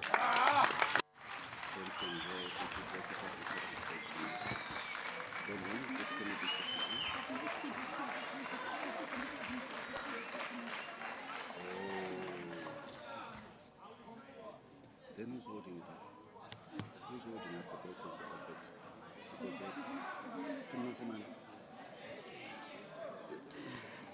Siyabonga Councillor Ngwenya. Councillor Cook from the Good Party. Madam Speaker, Executive Mayor, fellow councillors, and residents of Johannesburg, as the Good Party, we rise today to affirm our commitment to ethical leadership, spatial justice, and a sustainable, equitable Johannesburg. Yesterday, the Executive Mayor delivered his State of the City address, and it was a masterclass. A masterclass in political spin, grand visions, ambitious timelines, and lofty ideals. But the people of Johannesburg know better, Madam Speaker. They live the truth daily, with a city in deep and visible decline, barreling towards oblivion with no end in sight. Madam Speaker, as good, we do, however, commend the Mayor on what he got right in his speech yesterday. The Mayor is correct when he says the people of Johannesburg legitimately are concerned about the city they call home. It is true. Our city is in a crisis, and this is no time for empty political theater. We must now speak truth, offer solutions, and act with urgency. Madam Speaker, I must just note a concern. Yesterday, we were painted a picture of a united GLU who is going to reimagine Johannesburg. However, everyone in this chamber could see that the GLU is not united. partners in the GLU didn't pitch up or walked across the House during proceedings, while other partners in the GLU sat arms folded, enjoying the perks of being in government while they still behave like an opposition. Madam Speaker, it can't be that in a united GLU, which has over 190 of the 270 councillors in this chamber, that the mayor had to repeat some of his specific soca pipe dreams to get a mediocre applause from a handful of his own colleagues, yet the biggest applause he received yesterday was when he created a dramatic and over-theatrical moment to teach his peers how to send an email. Madam Speaker, we do commend that there is a commitment to spatial redress and welcome the Mayor's targeted investment of 3.03 billion in long-neglected communities like Diepsloot, Zandspruit, Orange Farm, and Eldorado Park. We also welcome the township economic reforms mentioned by the Mayor. He rightly points to the inequality of the Joburg market system when township traders spend billions with almost no local retention. Good will support reforms that empower informal traders, local farmers, and township-based logistics players. However, Madam Speaker, there are far more alarm bells than praises in the speech. The Mayor mentioned that international investors are looking at Johannesburg and are attracted by growth. Are they attracted by the growth of the potholes, the growth of the service delivery backlogs, the growth of the decay, the growth of the financial instability and debt that the city's in? Speaker, the Mayor mentioned that drastic times need drastic measures and that extreme action is needed. As good, we agree. But after being in office for 8 months, we want to ask the Mayor, when will you start? Speaker, the Mayor also mentioned that last year, Joburg was reimagined. The executive must have a very good imagination, as according to residents, nothing has changed and the problems are getting worse. Where is the accountability? The Mayor acknowledged that our city is financially unstable and service backlogs are worsening. But where is the accountability for fiscal collapse? We cannot fix Joburg by repackaging the same leadership and expecting different results. We as Good are also concerned about private sector partnerships without guardrails. While we support collaboration, massive private sector investments like Steyn City's 11.5 billion risk reinforcing inequality if not matched with public interest concerns. Where are the equity clauses? Where are the inclusion targets? And where are the public benefit measures? We are also concerned that there is no clear climate adaptation plan.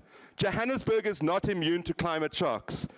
Yet, in a 24-page address, there was no mention of climate adaptation or disaster resilience strategy. This is an omission that Good cannot overlook. Madam Speaker, the Mayor's proposed bomb squad, while theatrically named, lacks detail, accountability, and public oversight. Good cannot support the creation of a vaguely defined executive structure that bypasses democratic processes under the guise of urgency. Speaker, the framing of migration and declaring a war on undocumented migrants risks inflaming xenophobia. Joburg's problems are not caused by the poor, not by the foreign or by the informal. They are caused by corruption, poor planning, and political instability. Good demands a lawful, humane approach to migration and urban inclusion. It is also concerning that not once did the speech mention corruption prevention, clean audits, or procurement reform. At a time when trust in the city is fragile, the silence is deafening. Speaker, Johannesburg is not short of plans. It is short of implementation, clean governance, and short of justice in how resources are distributed. In closing, Speaker, I note that the Mayor commenced his speech mentioning that each of the Democratic mayors of Johannesburg and stating their legacy. Madam Speaker, some of those mayors might be turning in their graves at what has been undone over the last couple of years. I must, however, also caution the Mayor, Madam Speaker, not to become known as the Mayor who can look you in the eye, shake your hand, make plenty of promises, but fail to deliver on them.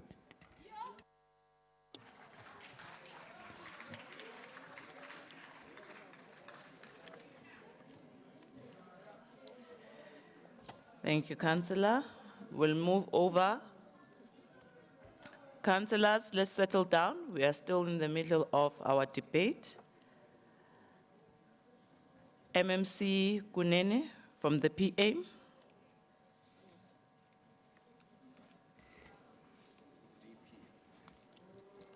Madam Speaker, let me greet you.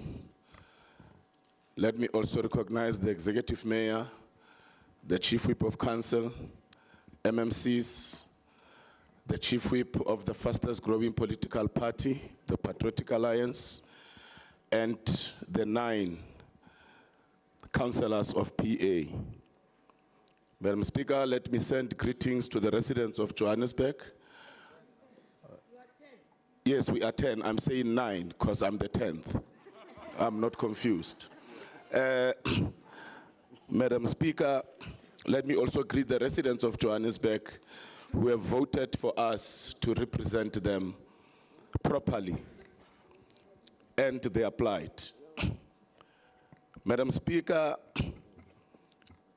I do agree with the mayor that Johannesburg is going through challenges and it needs a turnaround strategy.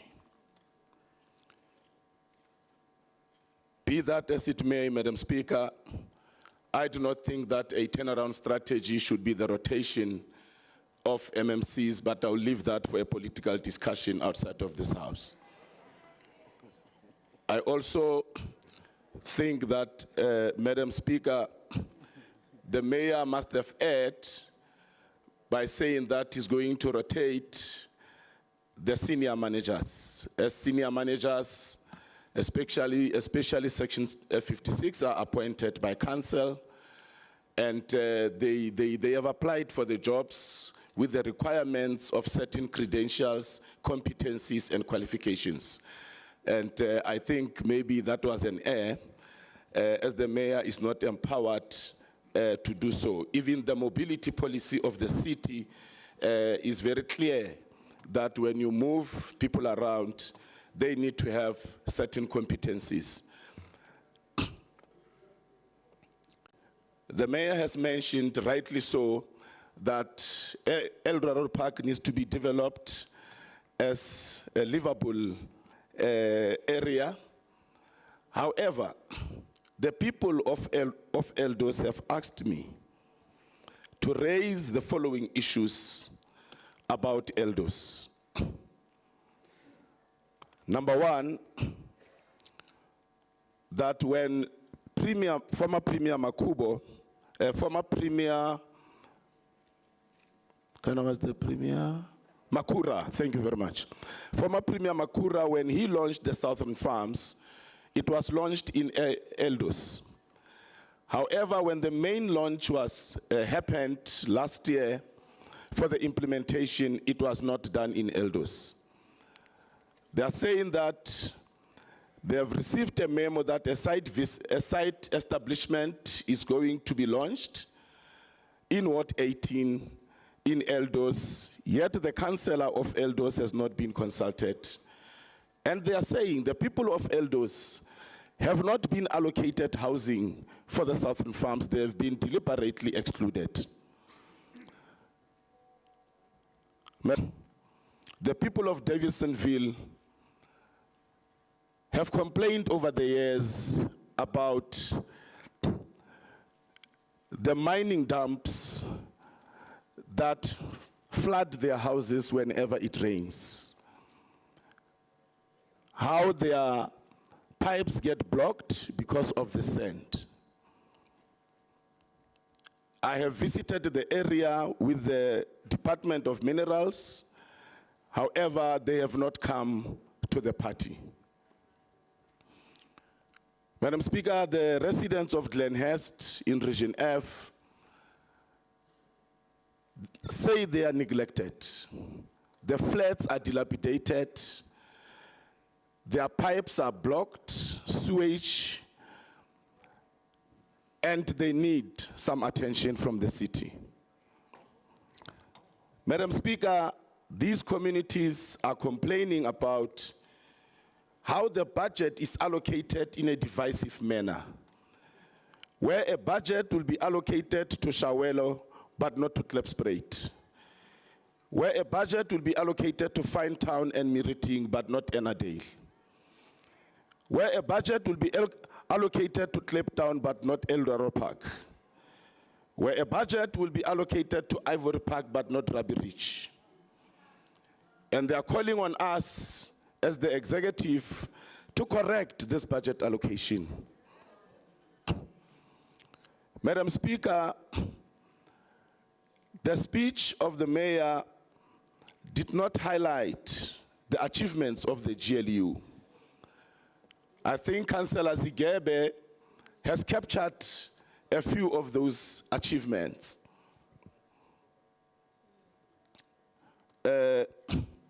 Madam Speaker, we have achieved a lot. 30 seconds remaining. When we came in 2023.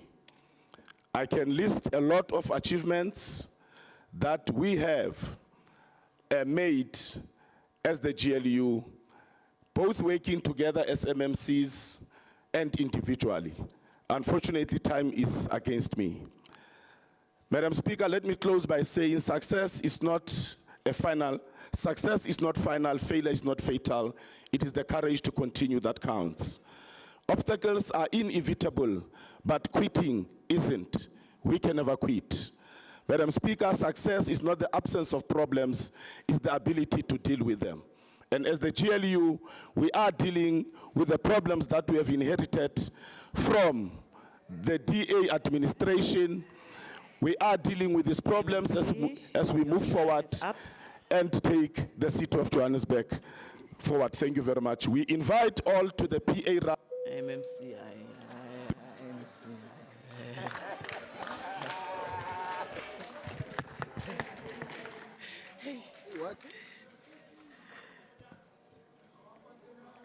Thank you, MMC Kunene.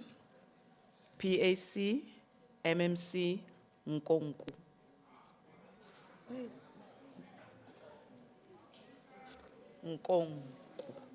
Nkoku. Madam Speaker, I think I must fine you now. I must do justice to my ancestors. Madam Speaker, Councillor Nobutle Mthembu, Executive Mayor Morare Dada Silo Morero, Whip of the Council Rena Mahaishi Zungu, Chair of Chairs Adolf Marema, all the chairpersons of Section 79 committees, honorable councillors, city manager, and all officials, and most importantly, the residents of city of Joburg. The Pan-Africanist Congress of Azania, the PAC, welcomes Executive Mayor's State of City address.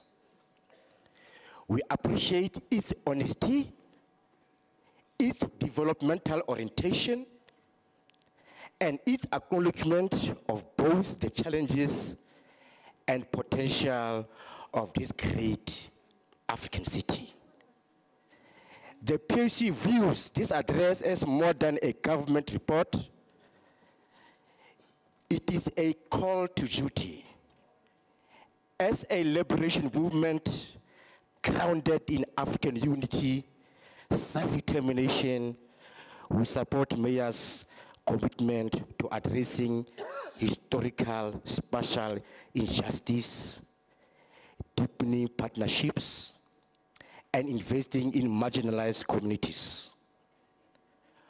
Projects such as the electrification of informal settlement, inner city revitalization, and mega housing development in Diepsloot, Southern Farms, and Lufering are not just about service delivery, they are about dignity. They affirm the principles that the land and its benefit must belong to the people.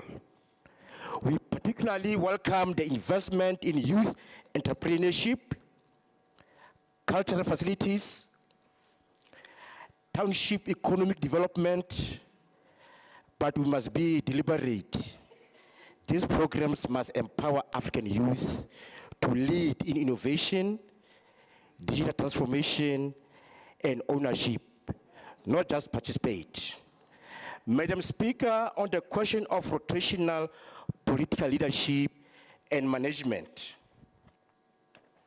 let us be clear. Rotation is not disruption. It is a democracy in motion. In a government of local unity, rotation is an expression of shared power, shared responsibility, and shared accountability. It ensures that government does not become a preserve for one party or personality, but a reflection of collective will. We support Executive Mayor proposal to rotate MMC and senior managers. This must not be reduced to opportunistic calculus. It must be guided by performance, ethics, and the need to break stagnation. Strategic rotation injects fresh ideas and energy, undermine entrenched patronage networks, enhances representativity, and uphold the principle of negotiated cooperation. In our African tradition, leadership is a collective and rotational. We gather in Lakota not to entrench authority, but to share it. That is how we build legitimacy and resilience. To those who fear rotation, we say democracy must evolve. And if we are to serve the people of Johannesburg, not just some, then this rotation must be embraced, not resisted. In closing, the PAC recommits itself to the building of Johannesburg that is safe, just, and African in both form and substance. Let us be a city where our children are safe, our cultures are celebrated, and no one is left behind. Let Johannesburg not only reimagine itself, but reclaim its soul. Madam Speaker, I'm going to make an announcement. Woo. Yeah, it comes with responsibilities of being a leadership. It also comes with responsibility if you are serious, want to build the city and the country and the continent.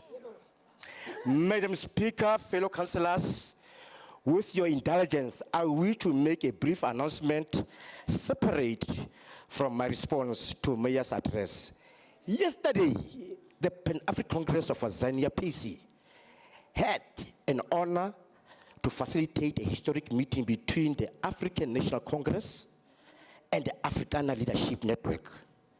It was a moment of a frank and constructive engagement, reminding us all of the need for inclusive dialogue in building United South Africa.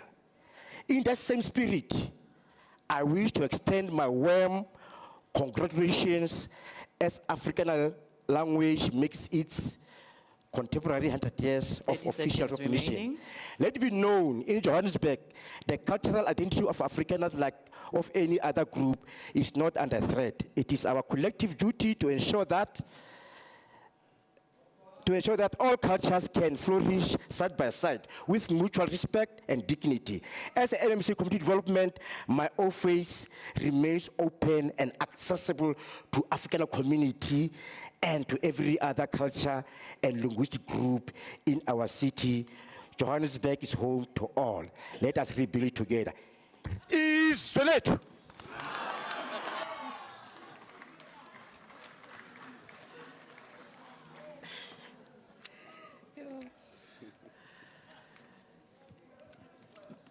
Thank you, MMC. COPE, Councillor Mukome. Thank you, Madam Speaker, and good day. Honorable Executive Mayor, Honorable Chief Whip of Council, members of the Mayoral Committee, Chair of Chairs and Section 79 chairpersons, Honorable Councillors, City Manager and the administration, residents of Johannesburg, guests in the gallery, ladies and gentlemen, good day.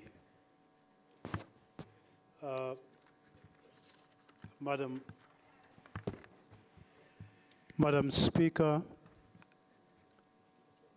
the doyen of sports administrators, former sports administrators, Donald Daniel Lewayo, passed on a week ago. And Orlando Pirates has therefore gained an ancestor on their quest to challenge Sundowns in the Premier League Championship, but also perhaps as a blessing as they travel down to Durban on Saturday for the Nedbank Cup final against Kaizer Chiefs. Once again, may his soul rest in peace. Madam Speaker, I rise on behalf of Congress of the People COPE to respond to the State of the City address. The Johannesburg we all want. And Madam Speaker, from that end, we take an approach through the eyes of sports, recreation, arts and culture within the city of Joburg, which is in some other instances is a misnomer called community development. Madam Speaker, in essence, as Johannesburgers, we must get value from all our sports amenities. The demise of Moroka Swallows Football Club has rendered Dobsonville Stadium a white elephant. Madam Speaker, communities within Dobsonville and neighboring areas, especially schools, when they've got to book that venue for their sports activities, they are being charged 20,000 rands for the day. Madam Speaker, in the light of the evolution, once again, the reintroduction of the Sports Wednesday in our schools, this kind of approach by Stadium Management South Africa is going to throttle and frustrate sports development within Johannesburg. And indeed, Madam Speaker, we take a cue which says Sports Management South Africa, the contract that we have with them is now coming into sharp focus, Madam Speaker. And this creates another problem also because within Dobsonville Stadium, there's also Dobsonville Swimming Pool, which also is now becoming a problem, a liability, in the sense that maintenance is not being done, and that is now open to vandalism. Madam Speaker, further on, sports, recreation, arts and culture is the heartbeat of our social life. Whether we are attending funerals during weekends, we are in parties, we are in taverns, Madam Speaker, we must be seen to be in an African world-class city. Citing an example, once again, Arthur Ashe tennis court in White City is under threat because of vandalism. A library is closed in Orange Farm Ward 4, Region G, because of bureaucracy. There is an altercation, for lack of better word, between the city of Joburg and the provincial authority running libraries. 30 seconds remaining. And that, once again, Madam Speaker, becomes a problem with security. Madam Speaker, we need to establish a dedicated bid and hosting committee to hold events and leveraging opportunities for growth and development within the city of Johannesburg. Madam Speaker, we lost to host the Nedbank Cup recently, which was won by Durban.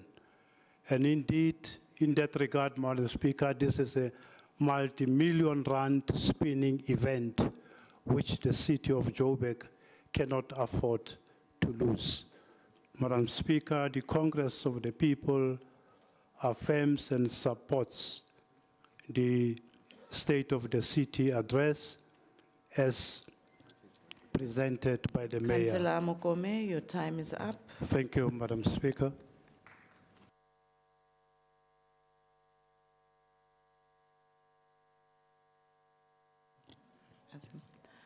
Jama-ah, Councillor Carolia.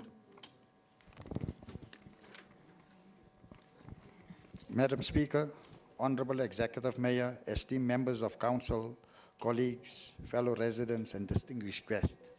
Assalamu alaikum wa rahmatullahi wa barakatuh, and peace be upon you all. Today I'm rising as a representative of Jama-ah Party to engage in this important democratic tradition of reflecting of the state of our city, not in the spirit of division or partisanship, but with a sincere hope that our collective voices will contribute to a more inclusive, just, and accountable Johannesburg.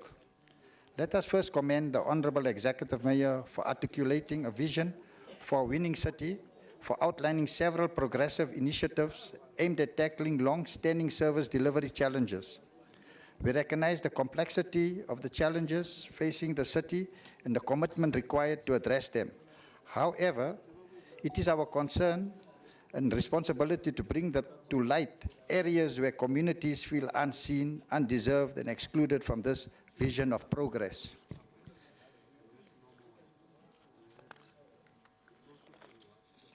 The absence of Lenasia in the city's strategic narrative.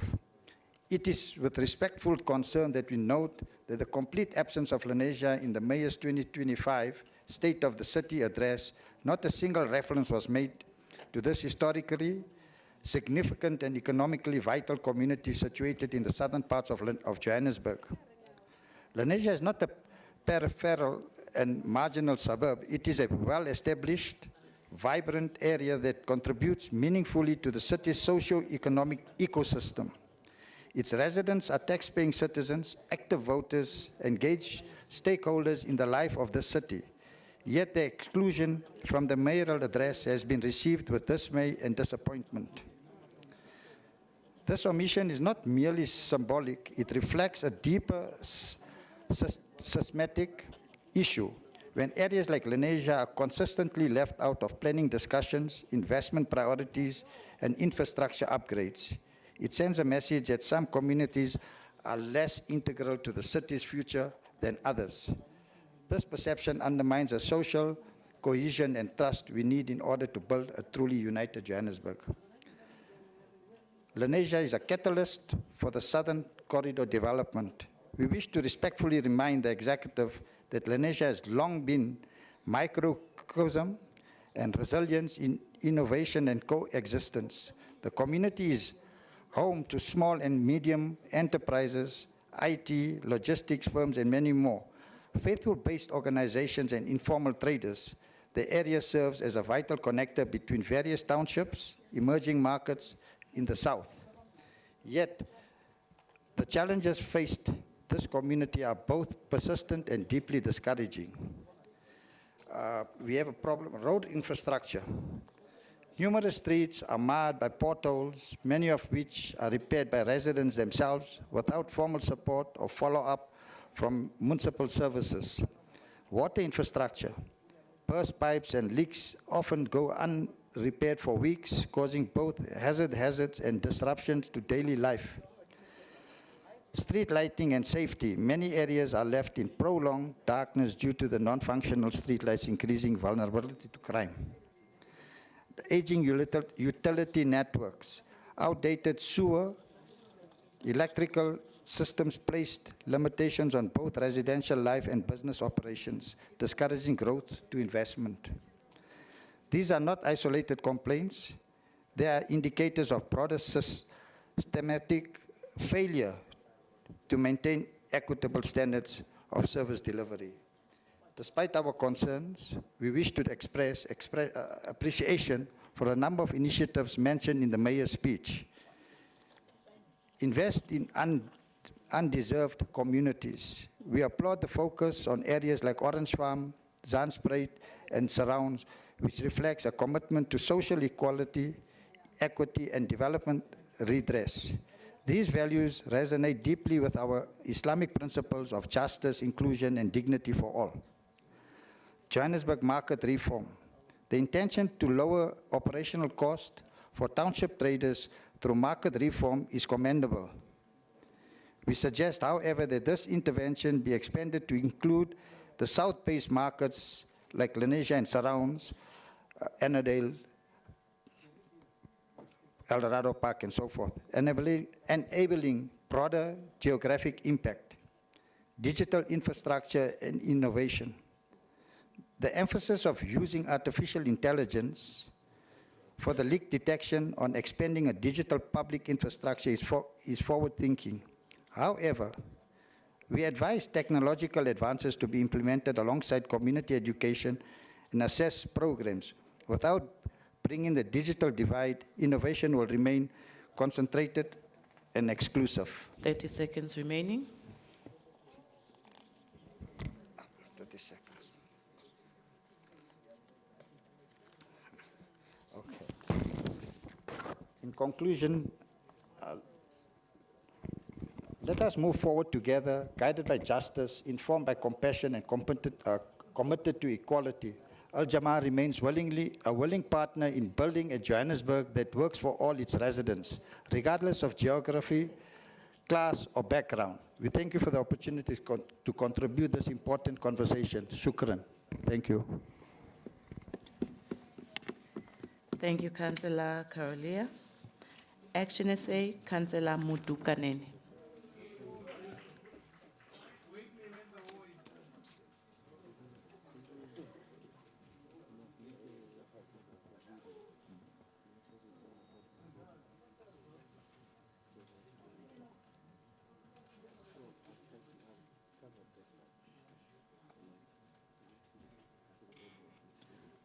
Councillor Carolia, please switch off your mic. Thank you. Madam Speaker, Councillor Nobuhle Mthembu, Mayor of the City of Johannesburg, Councillor Dada Morero, Chief Whip of Council, Councillor Zungu, members of the Mayoral Committee, chairpersons of Section 79 Oversight Committees, the Fabulous 44, members of the media, distinguished guests, residents of the City of Johannesburg, ladies and gentlemen, ahe. The mayor asked us to represent the views of the people and to tell what kind of Johannesburg we want to see. Well, the people responded, and in true Joburg style, they didn't mince their words. They said that was more like a state of the excuses address. They also said, if you're expecting bold plans, measurable outcomes, or even a glimpse of urgency from Mayor Dada Morero's State of the City address, you clearly haven't been paying attention to ANC performance art. Because what we got instead was a masterclass in doing accountability, a masterclass in dodging accountability, sugarcoating failure, and reciting problems as if they only appeared yesterday.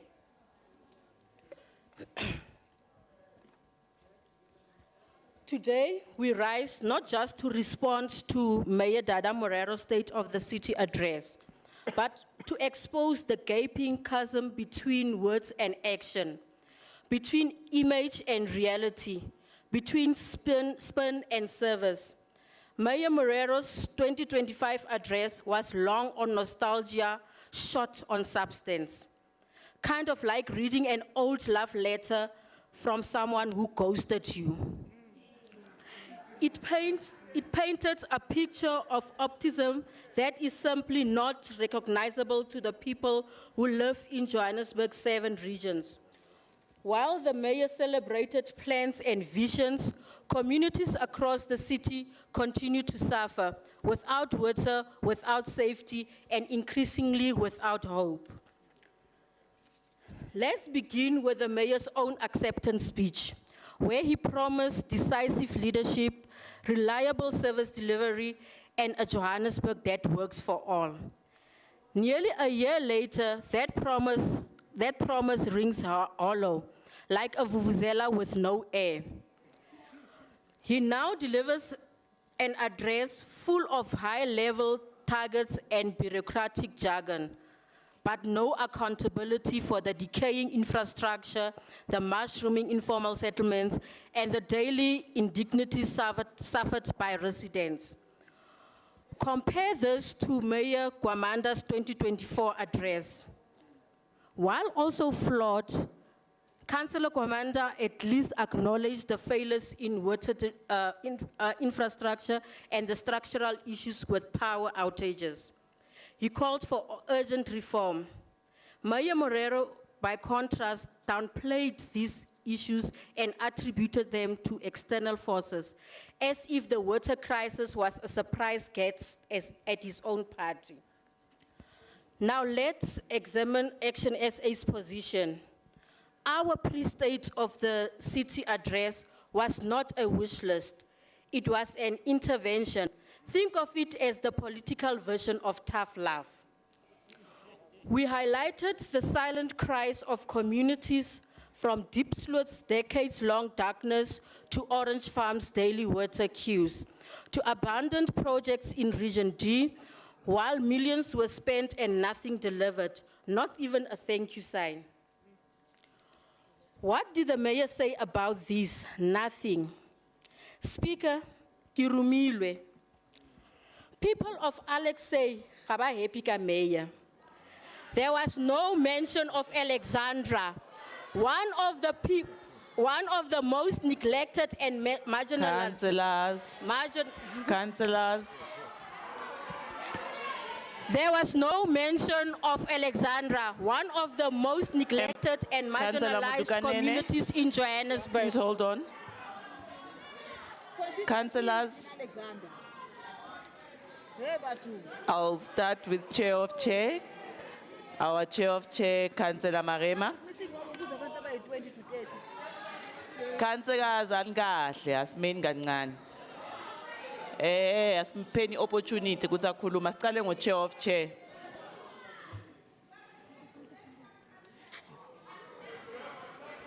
Councillor Mutukanene. Your mic. Councillors, please, let's stop playing with the mics, please.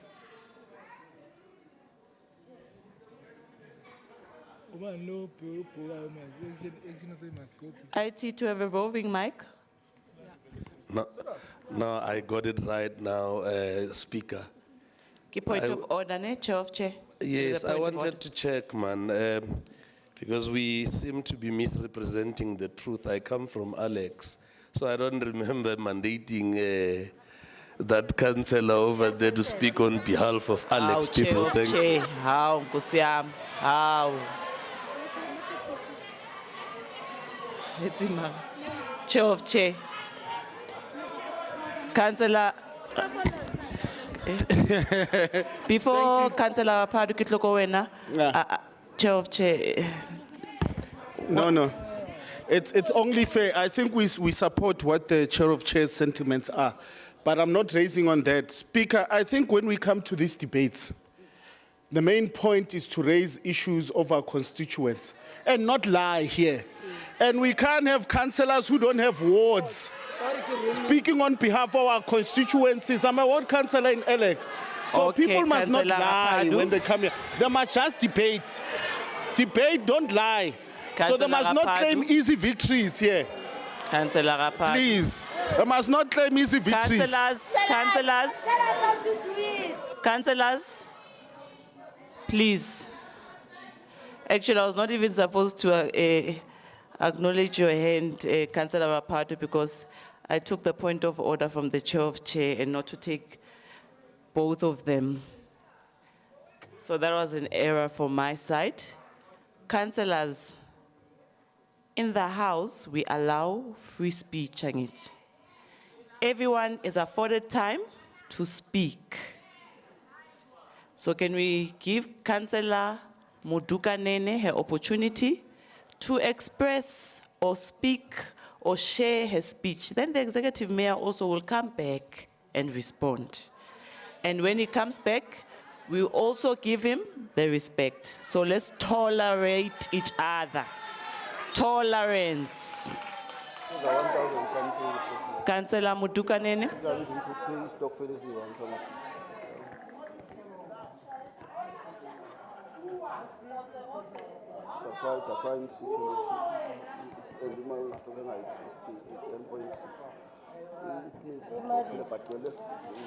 Councillors, if we don't, okay. Thank you, Speaker. Speaker, Kariki Rumilwe. People of Alex say, happy mayor. There was no mention of Alexandra, one of the most neglected and marginalized communities in Johannesburg. The Alexandra Renewal Project, once a beacon of hope, has collapsed under mismanagement. This is not an oversight, it is a betrayal, and at that point, it feels personal.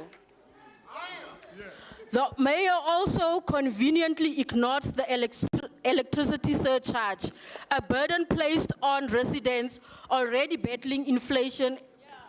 In our communities, this is not just an inconvenience, it is a crisis. ActionSA has called for this surcharge to be scrapped, yet the mayor offered no relief. Let's talk infrastructure. Johannesburg faces a 300 billion backlog. Yet the mayor's speech offered no plan to fund or implement large-scale renewal. Water losses remain at 46%. Roads are crumbling. Waste is uncollected. And still, we are told to clap for progress. At this rate, even clapping is starting to sound sarcastic. What does ActionSA offer instead? Solar street lights in high crime zones, not in 5 years, but now. Yes. Community boreholes in informal settlements like Orange Farm. Refurbished clinics and multipurpose centers. Local job creations with every infrastructure project. A crackdown on caterer deployment and corrupt tenders, starting with full transparency. Where the mayor talks of hope, we talk of hiring reclaimers to clean up Meadowlands and Region F. Where the ANC executive speaks of capacity, we talk of visible law enforcement to tackle hijacked buildings and unsafe places. We also note how the mayor fails to propose a single meaningful reform to combat urban decay, even as our city slides further into dysfunction. The people of Johannesburg deserves better than traffic lights that don't work and clinics that don't open. Although at this point, at least the traffic lights are consistent in one thing, not working. ActionSA has cautioned the mayor about recycling his executive. However, the mayor believes that rotating the executive is the answer to the city's many problems, as if musical chairs will magically turn incompetence into excellence. We would like to remind the mayor that both Lufereng mixed-use development and the Southern Farm mega project cannot be used as a benchmark for the city of Johannesburg. The city must devise aggressive ways of collecting revenue as opposed to the current posture, which gives more power to those who opt to disregard the rule of law. ActionSA demands that the city adopt an aggressive approach in dealing with those who are hell-bent on turning Johannesburg into a slumlord's playground. The only way to turn around Johannesburg is through bringing back the rule of law.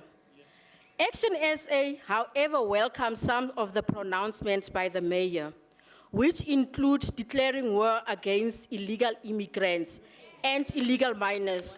Wabona Mo Mayor, we're gonna work with you. We're gonna work in front of you, behind you, and beside you.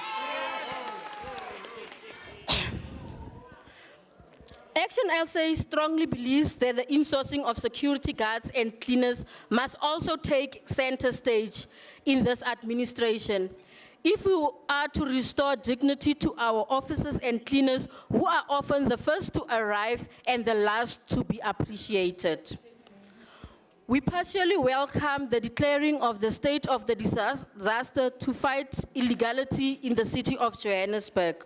Whether it is bomb squad or war room, if we don't change our attitude, we will never turn the city around.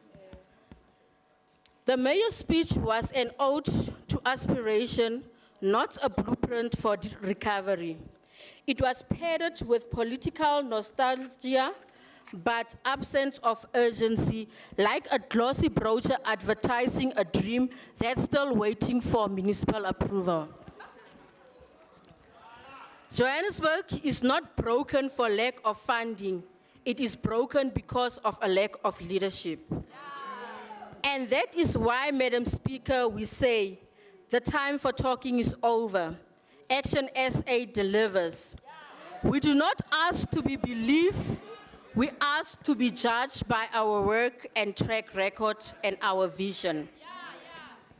Madam Speaker, the mayor yesterday downplayed the legacy left by our president, Ntate Mashaba. He said Ntate Mashaba is an accidental mayor who tried to clean the city of Johannesburg.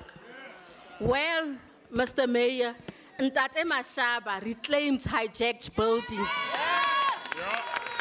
and turned them into affordable housing. Ntate Mashaba introduced Buya Mteto.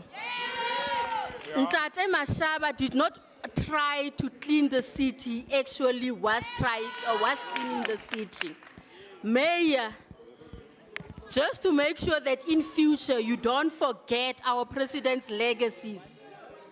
The next Councillors. The next time you go out for an operation that resembles Buya Mteto, we'll go out and celebrate and call it Herman Mashaba Day. The next time there's a cleaning campaign around the city, we go out and celebrate and call it a Herman Mashaba Day. I thank you, Speaker. Proper. Thank you. Well done. Well done.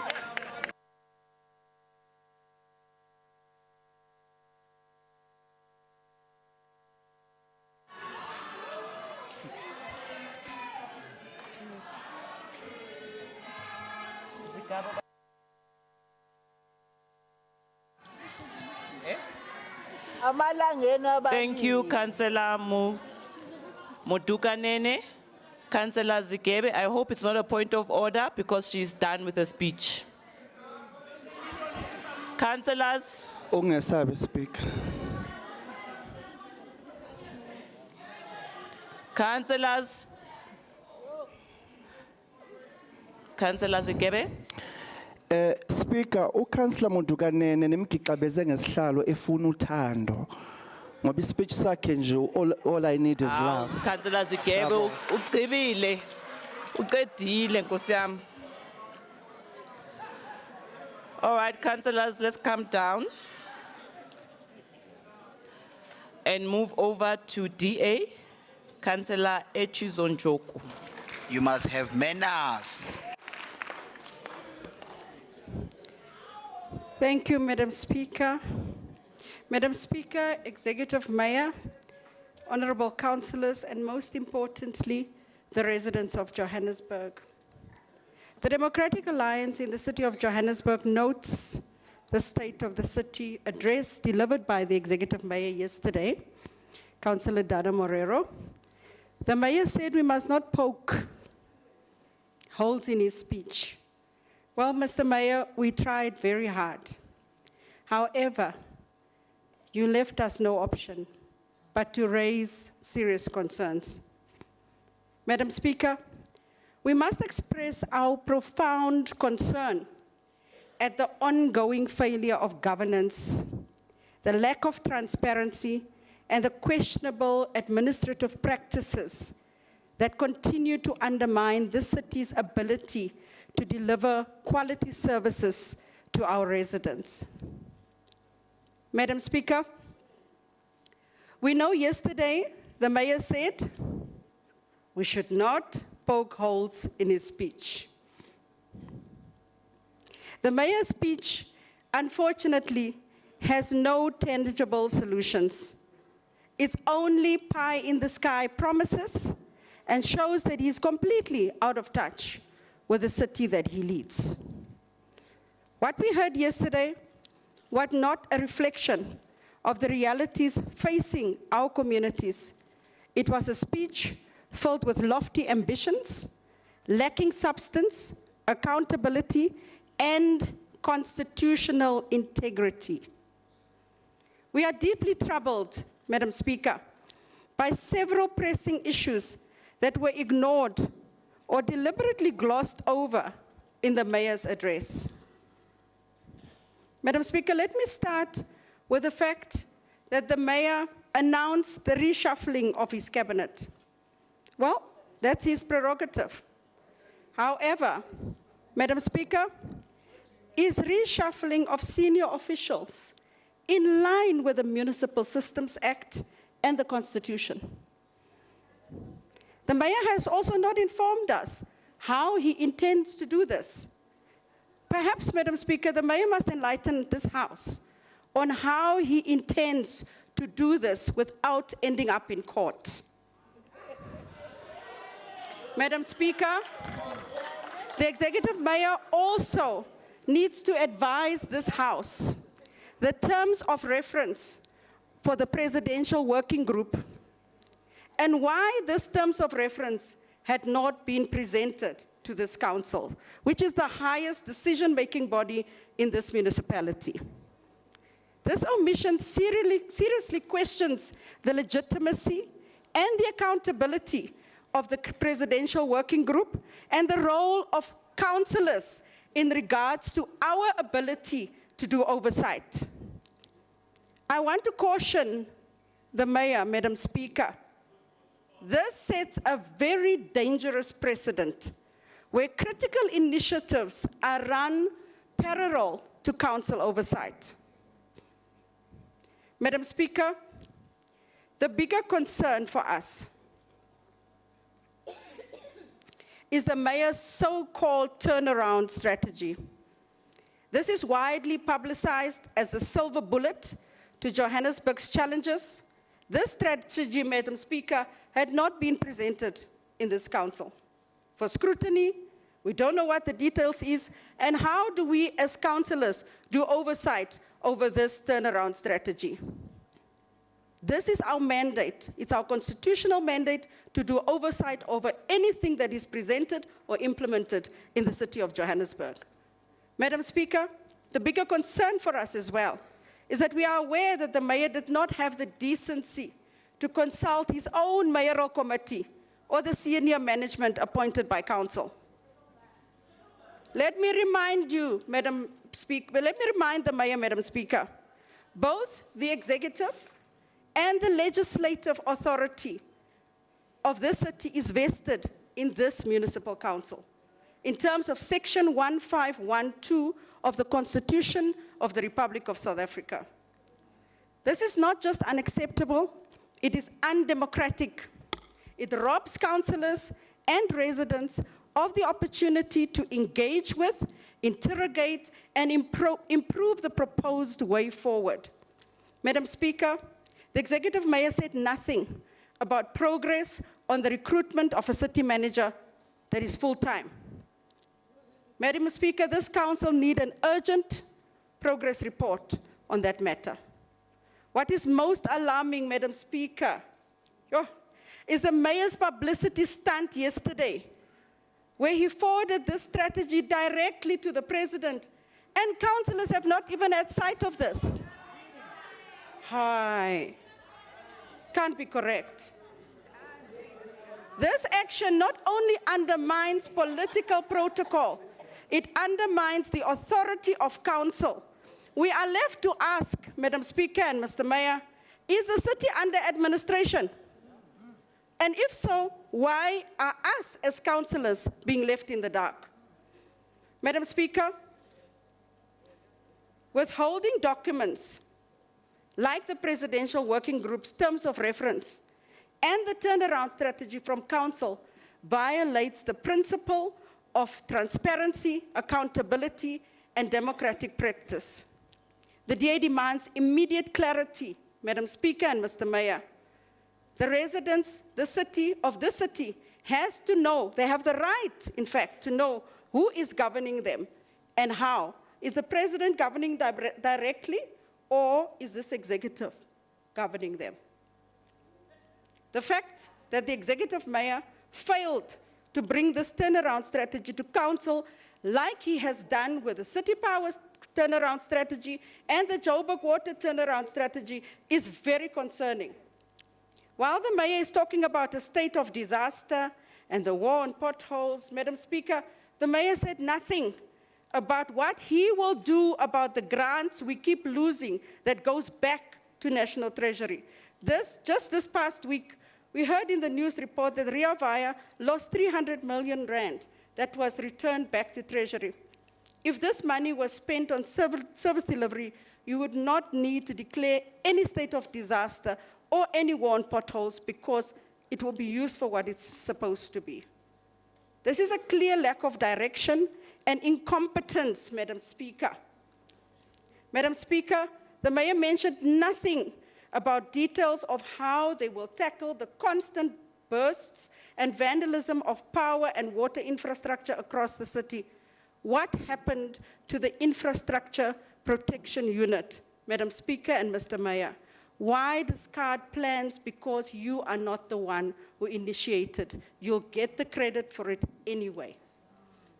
Madam Speaker, it will be an injustice to our residents if we do not raise the serious concerns about the mayor's questionable proposals, such as declaring the state of disaster, as I've said, and the so-called bomb squad.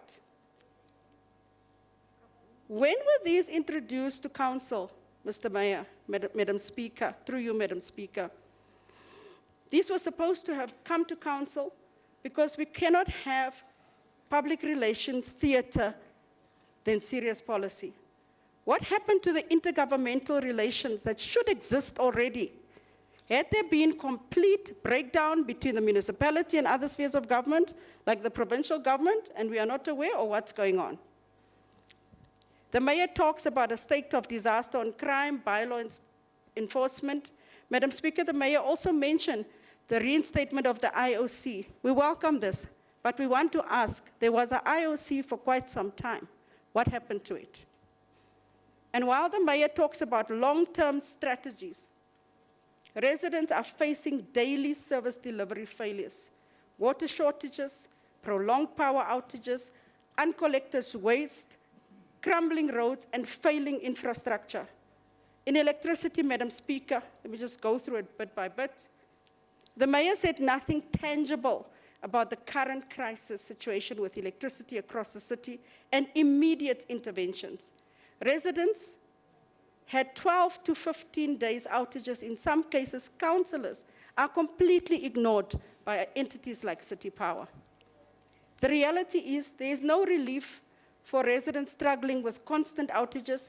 I can only imagine the plight of councillors across the city, yet the mayor has only mentioned relief for industrial customers.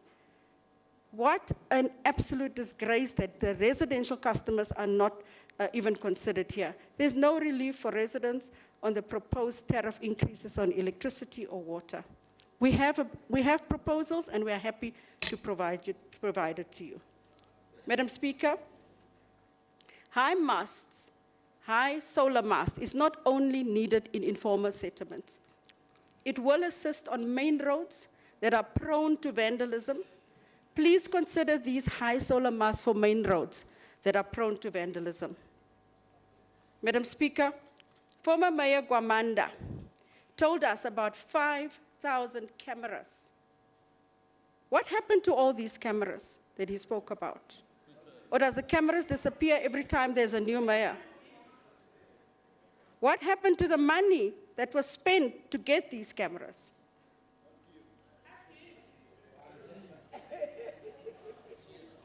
What happened to customers who pay their rates, not get services? What relief are they getting for staying in the darkness and driving in a war zone called Johannesburg?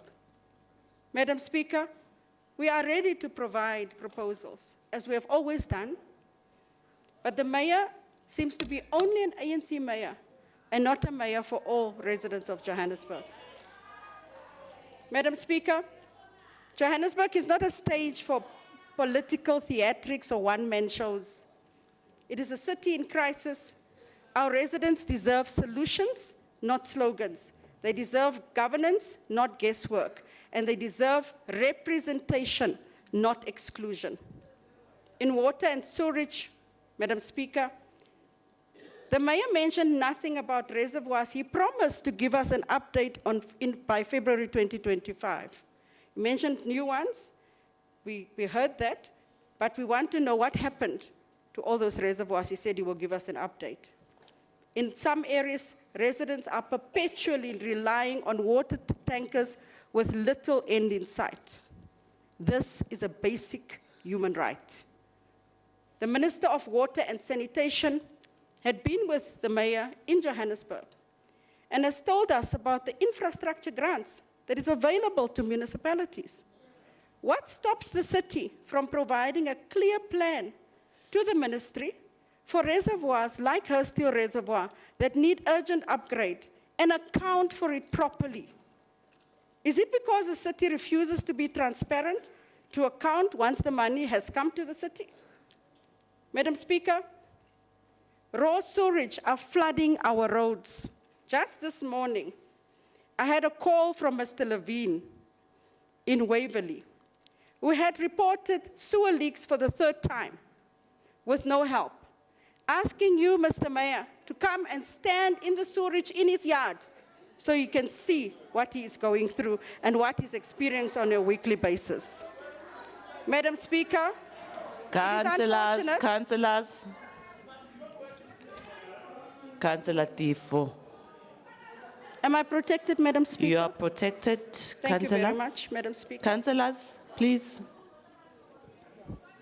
May I proceed? Madam Speaker, it is unfortunate that the mayor had said nothing about dealing with the sewerage crisis that adds to the health hazard, and as I said, is a human rights violation as well.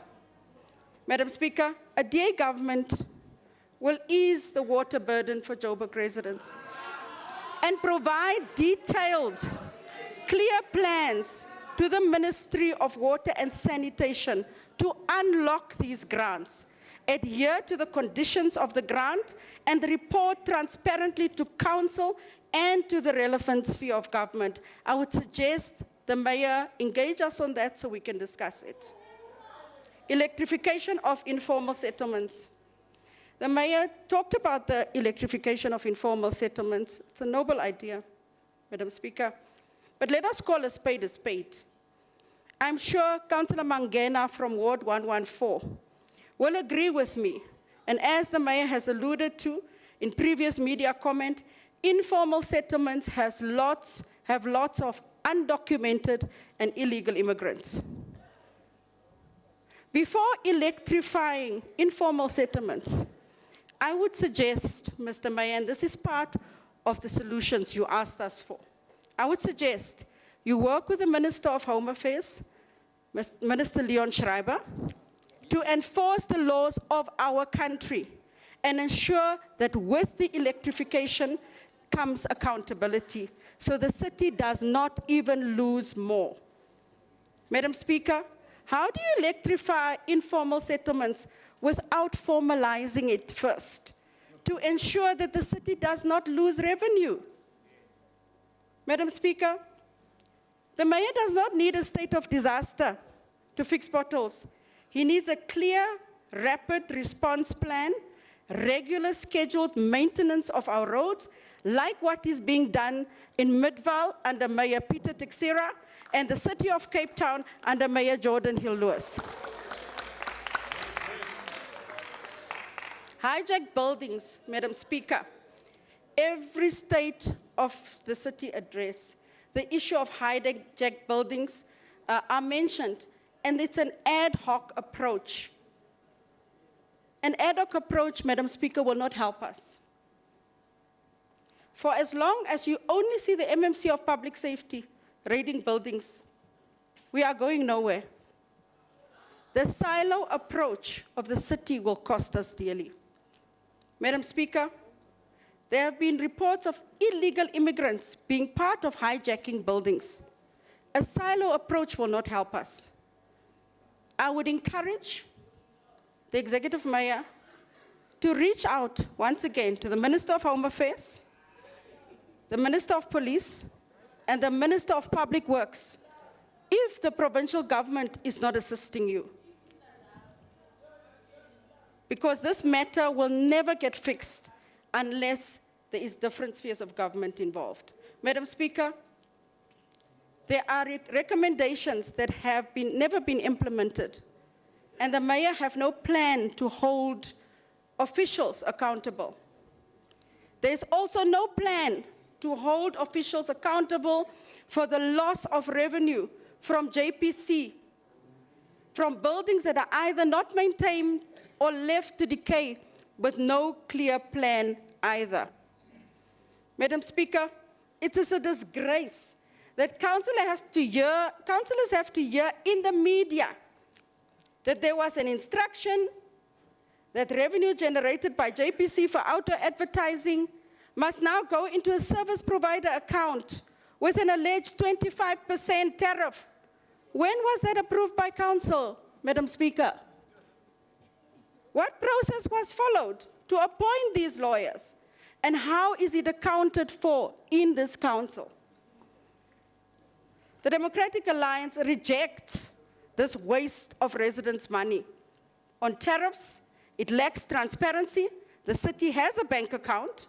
Money should go into the city bank account, and the 25% wasted on tariffs could rather be redirected to fix water pipes, fix potholes, and ensure working traffic lights, Madam Speaker. Madam Speaker, the city does not have a revenue collection problem. The city has a governance and expenditure problem.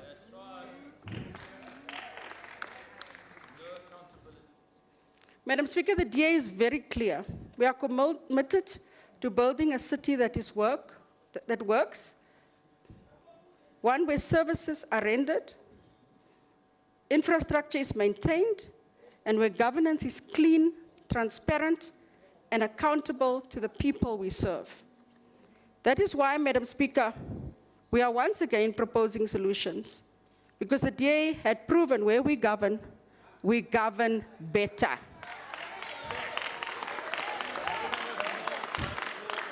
Madam Speaker, the lack of a clear homeless shelter and a framework around it is extremely problematic, which leads to illegal invasion of public open spaces. Instead of allowing the city immovable assets, properties to stand empty, decay, or get illegally occupied, repurpose some of these buildings as skill centers and ensure that there is at least one shelter per region. Cape Town not only has a record number of homeless shelters, but also safe spaces that provide dignity to the homeless. Repurpose one city-owned property per region. That is a suggestion you can take or leave. Repurpose one city-owned property per region, bring in professionals, work with the private sector, and give dignity to our people. In the revenue, Madam Speaker, I agree. The mayor is correct. There must be collection. Everybody must pay their bills. The mayor failed to talk about the city losing revenue because bylaws are not enforced. The mayor fails to tell us how much money JPC generates for outdoor advertising and from the city's immovable assets managed by JPC, which can bolster service delivery. Madam Speaker, Executive Mayor said nothing about the indigent register. An indigent register audit is a must. I would suggest in the next 90 days, regional open days that is needed so you can verify which people are not registered that should be registered and should benefit from the city expanded social package. Municipal entities, Madam Speaker, I would like to ask the Executive Mayor, how many of these city entities generate money? And how many of them are running at a profit or a loss? Had the city ever done an analysis of the income generated from entities like the Joburg Property Company, Joburg Tourism Company, and are these reports that are coming to council a true reflection? Madam Speaker, the DA would advise the mayor to go back, reflect, engage all political parties in this council. He is reminded that each councillor here is elected by residents in the city of Johannesburg. We did not elect ourselves.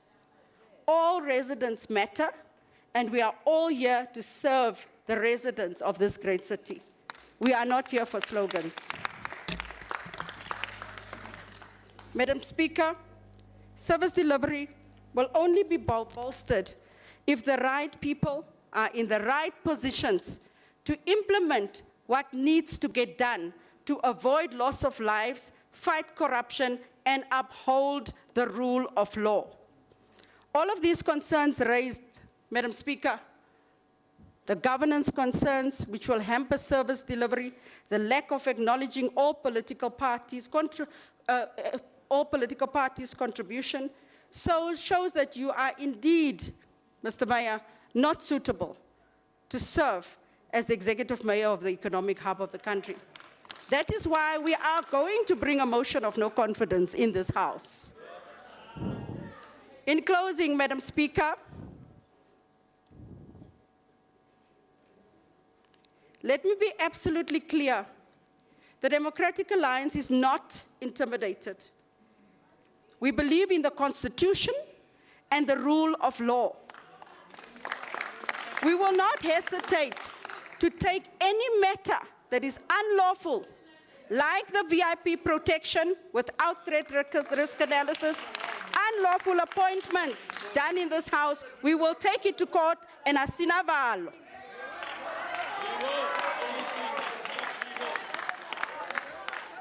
I want to use this opportunity, Madam Speaker, in closing, to tell the residents of Johannesburg, this is your city. You are not mere bystanders. Hold the city accountable. Submit prior requests and demand how your money is being spent. And in 2026, vote for the Democratic Alliance. I thank you.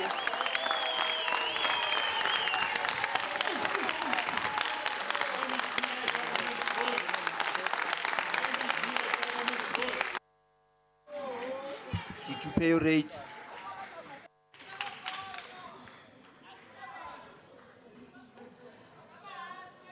Thank you, Councillor. EFF, Councillor Mkasi.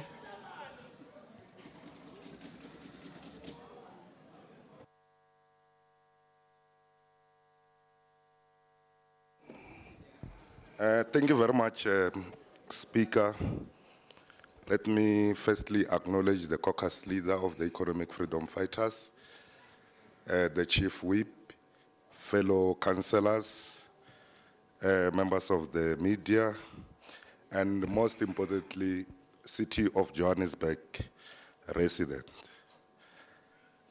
Speaker, I think we need to clarify this before we can proceed with our debate, is that the government of local unity is doing very well. The opposition must never get confused. We are still intact. The self-criticism is part of self-love. Executive Mayor, we couldn't help but notice your interest for Orlando Pirates. It is fantastic to see such passion for our local teams. However, let's not forget that we have two iconic clubs in Johannesburg, both the Orlando Pirates and Kaizer Chiefs. Each team symbolizes the unique spirit and culture of different communities that make our city vibrant and diverse. By celebrating one without mentioning the other, we risk sending an unintended message. Our leadership should express inclusivity and unity, embracing the rich wall hanging of our city sports heritage. Let's celebrate both teams and the amazing spirit that they bring to Johannesburg. Speaker, we are tempted, man, to agree with the executive mayor regarding the accidental mayor. The accidental mayor was initially labeled as the EFF mayor solely because he was implementing motions put forth by the economic freedom fighters, such as insourcing of security guards and the motion to reclaim hijacked buildings. The EFF is known for its pro-poor policies, which is why Madam was not pleased with the changes that were intended to improve the lives of our people. Speaker, since the accidental mayor turned green, he has never achieved anything tangible that can claim as his own.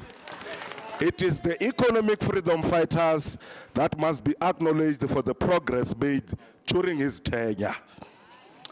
Speaker, I rise this afternoon not just as a councillor, but as a voice of the accountability, representing the working class, the unemployed youth, the displaced shack dwellers, the struggling business owners, and the forgotten poor of this city.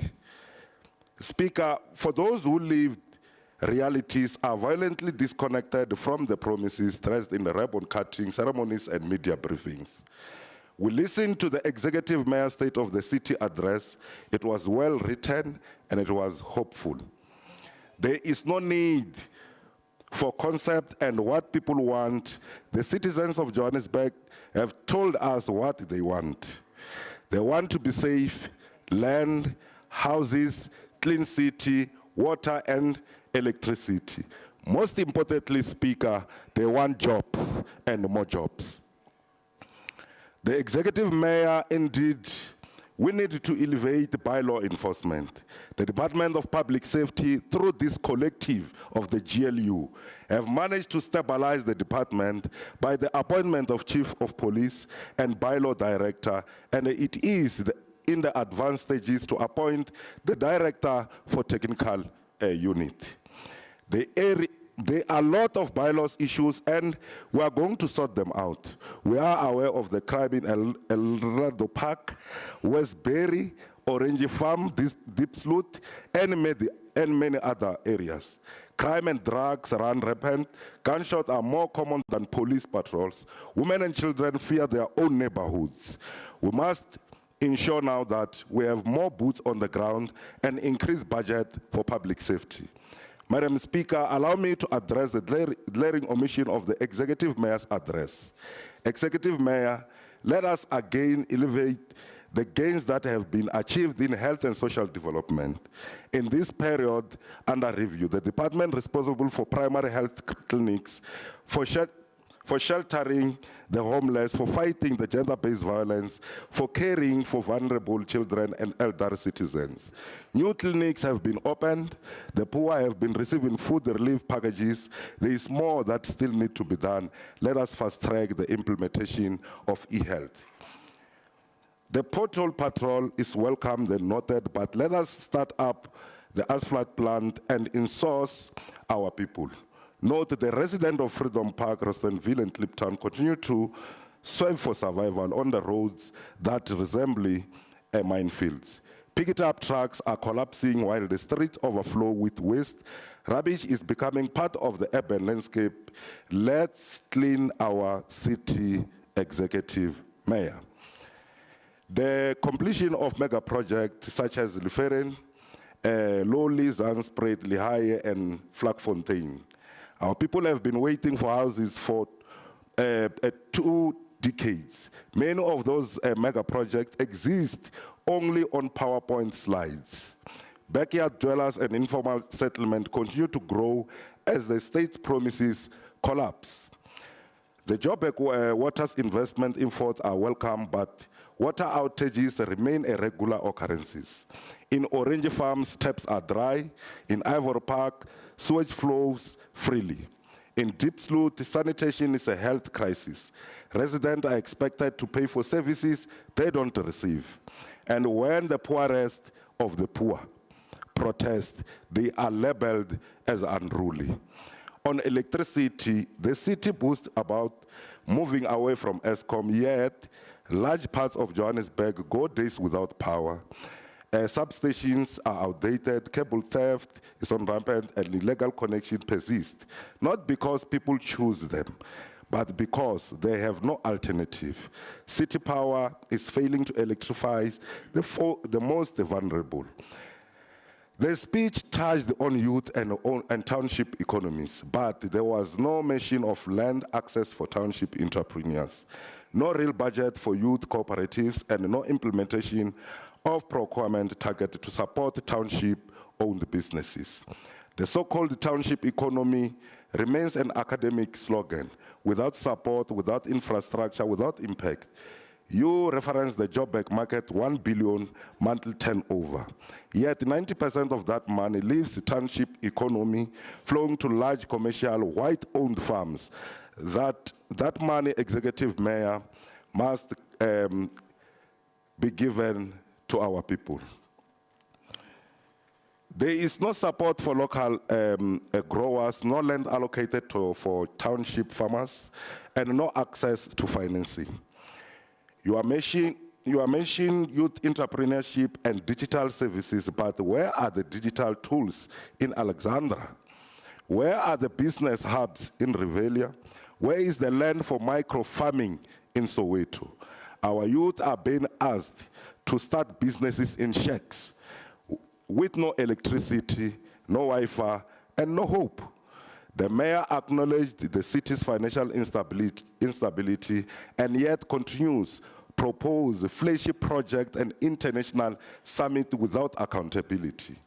There is a talk of selling the city's debtors book, but no talk of reducing unnecessary consultancy fees or eliminating bloated administrative structures. The so-called bomb squad is not necessary, Executive Mayor.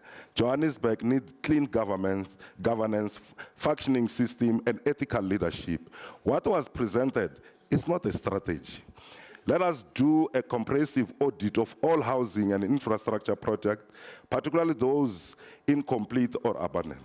Let us be transparent in the electrification of informal settlement with detailed plans, contractors, and also deadlines. Let us support the township economies, starting with land allocation, tool provision, and procurement quotas for small businesses. We call for an end to unqualified political appointments and the immediate review of all municipal entities that have become heaven patronage and mediocrity. This is not just about criticism, it is about the truth. The people of Johannesburg are not experiencing a world-class African city. They are experiencing a collapsing city held together by political spin and broken promises. Let us not sugarcoat reality. Let us not romanticize failures. Let us tell the truth, even if it makes the administration uncomfortable. Because our people are not dying from lack of optimism. They are dying from lack of service delivery. Speaker, I thank you.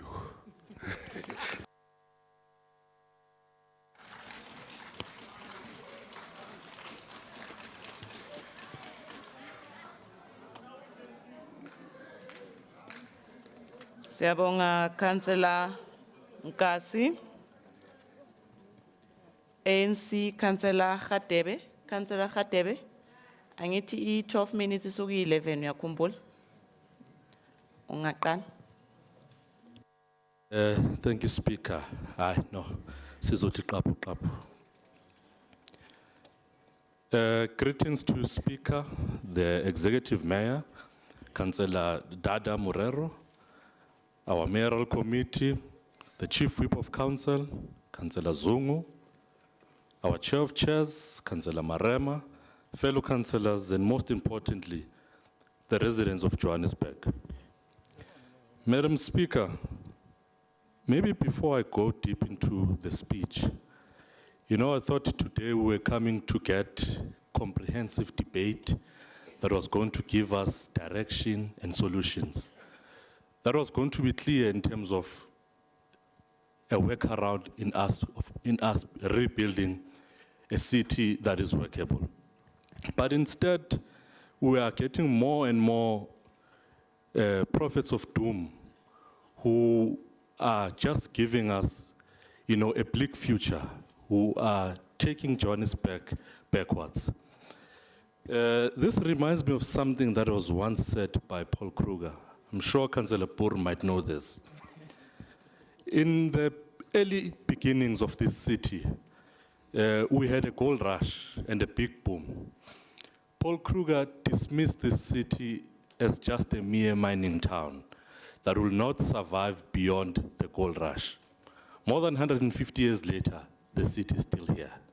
This is an indication that this is a city with resilience. This is a city that keeps on fighting, and it will always bounce back.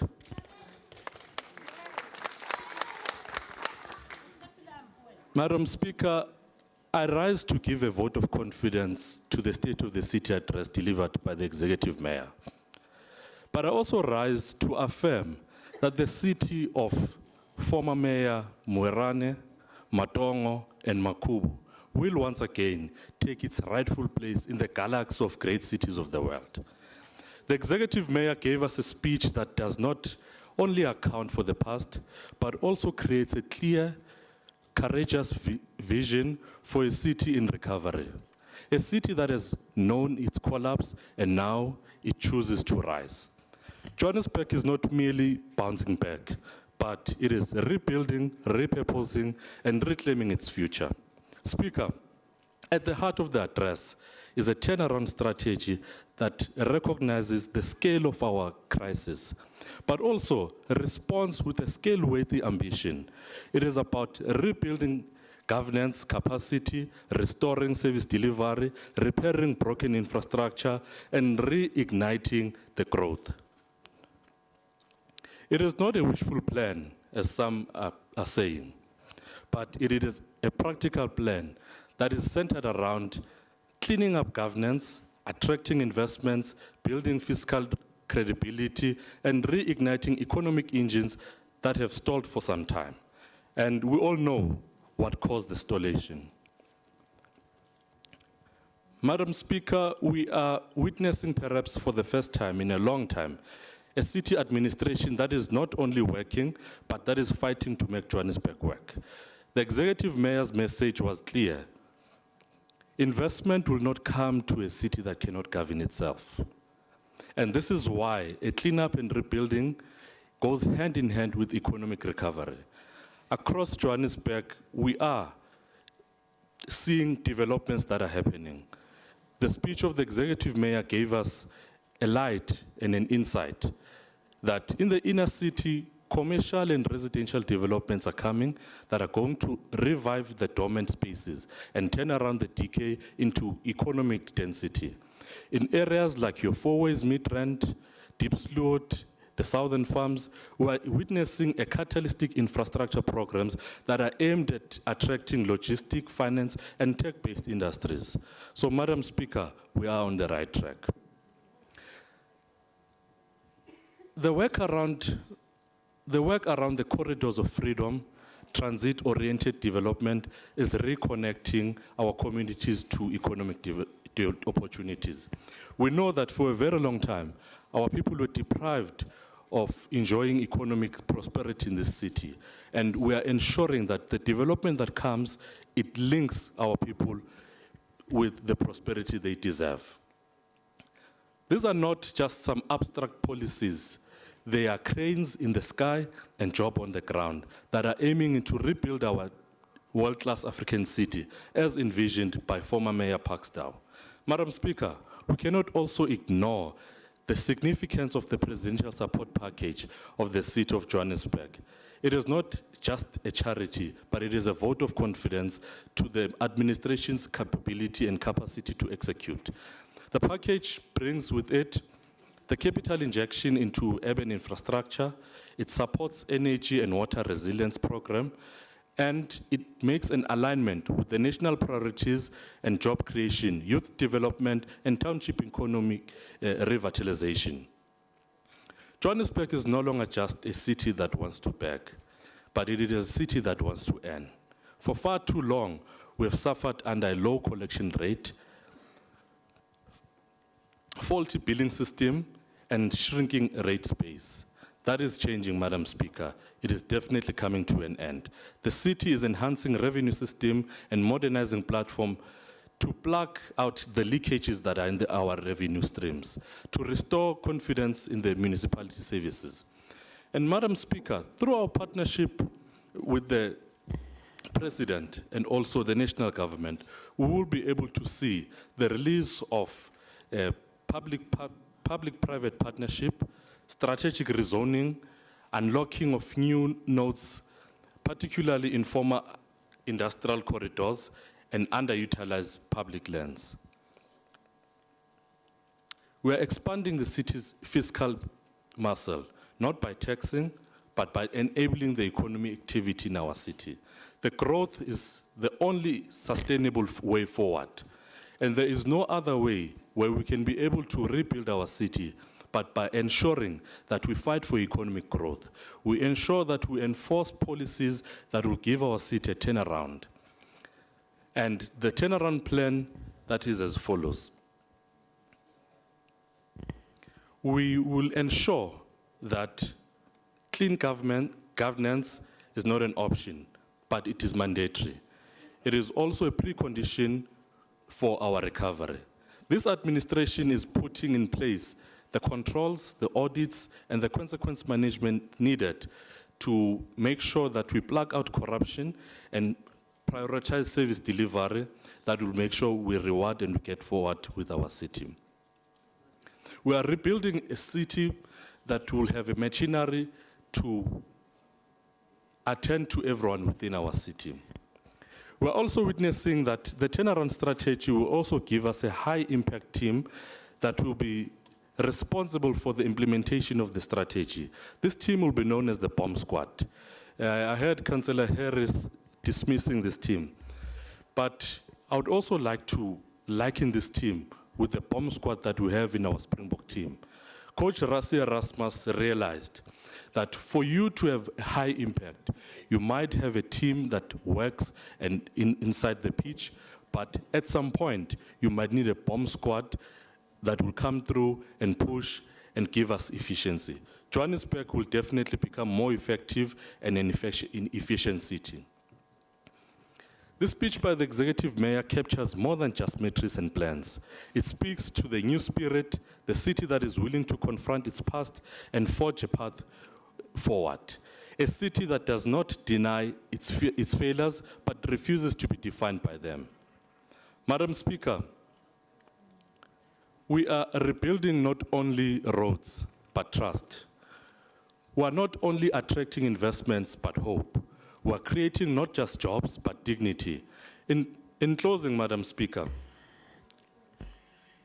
let us not underestimate what we are witnessing here. A city that is rising from its knees, a city that has been written off too many times, and we even heard in this house today. We are rewriting a story of a city that will be prosperous, a city where future generations will be proud of, a city where everyone that comes from that city will be proud to live in.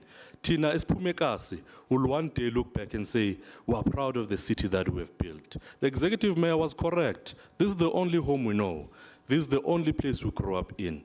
And we'll make sure that we protect it. We fight for this city. We'll die for this city. And we'll make sure that no one takes an advantage of this city for the sake of grandstanding and wanting to be voted back.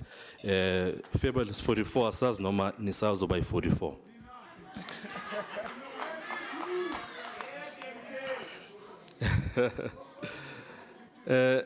Let us all, regardless of our political stripes, be part of this turnaround strategy. Let us lend a hand to work to rebuild our city. Let us put our voices as messages of unity and our energy to fight for the city of Johannesburg, a city that will work, grow, and include everyone. Madam Speaker, the city is rising. Let us rise with it. Let us rise with our Josie. Let us rise with our Mchipa. As the ANC caucus, we rise to say, we see the vision, we support the direction, Executive Mayor. We are ready to walk the journey. We are ready to walk street by street, ward by ward, region by region, issue by issue, up until no one is left behind. The city of Johannesburg will rise again. Thank you.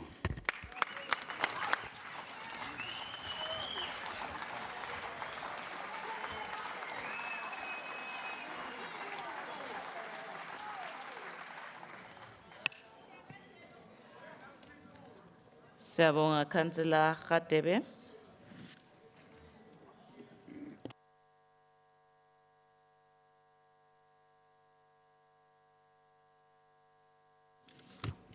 Councillors, we will now have the response by the Executive Mayor. Executive Mayor, Councillor Dada Silo Morero.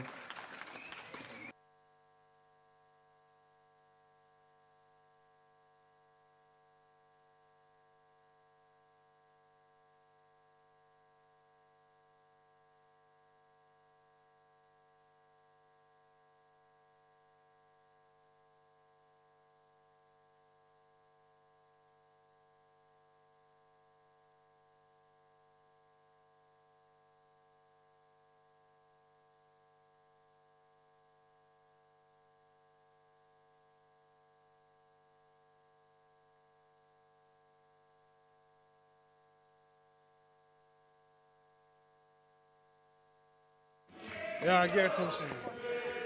Zikebe, you are singing for your supper. Thank you. Echo rightly. She's yeah.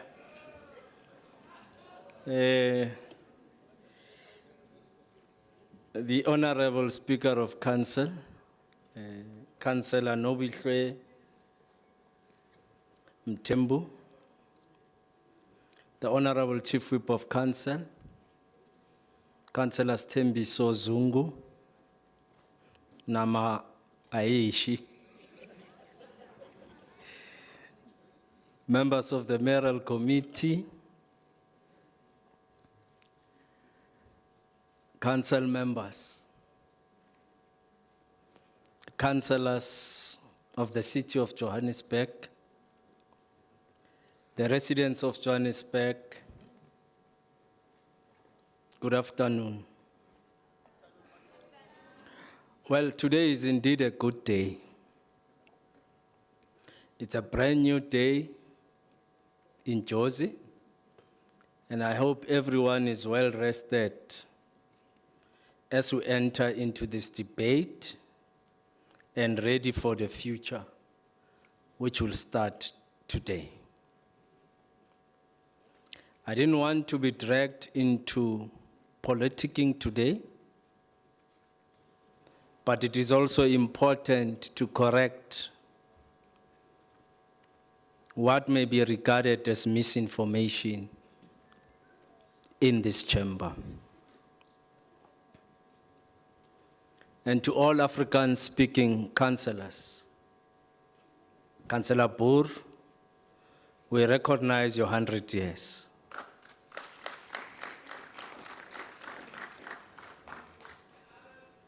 I will try to speak Afrikaans in the better part of the response as a proud South African.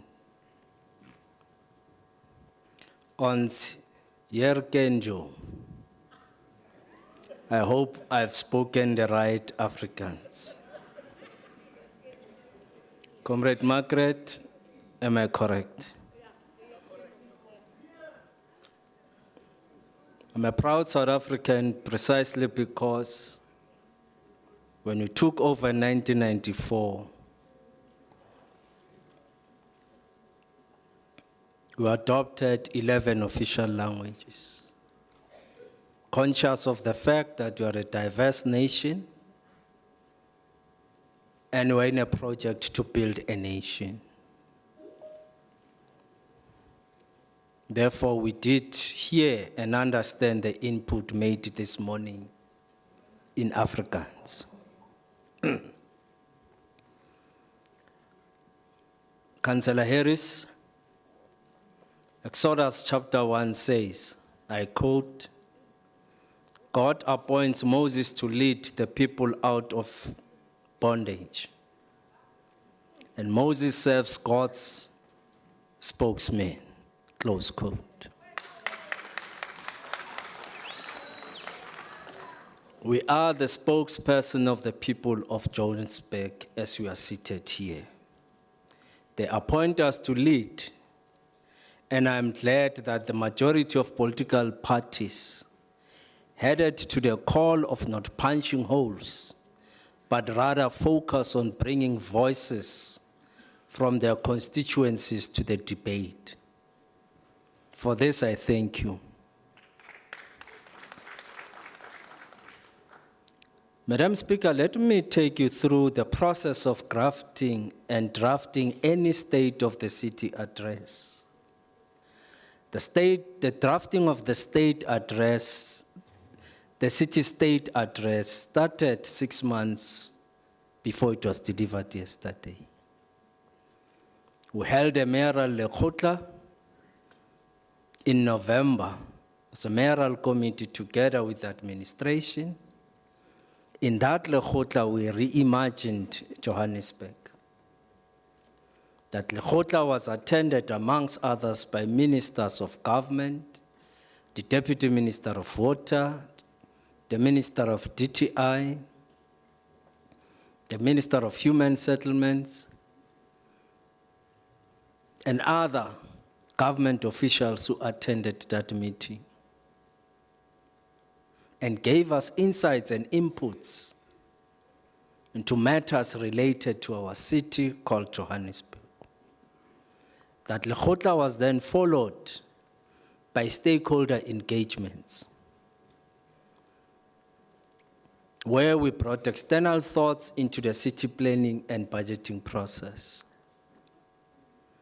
The mid-year SDPIP and budget adjustment was our first attempt to reposition the budget so that we can accelerate our performance.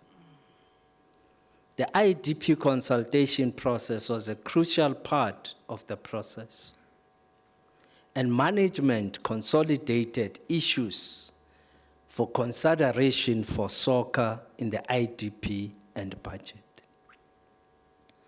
Now, the soccer comes as a result of these steps that I've referred to. And in those steps, the discussions and the debates on the turnaround strategy took place.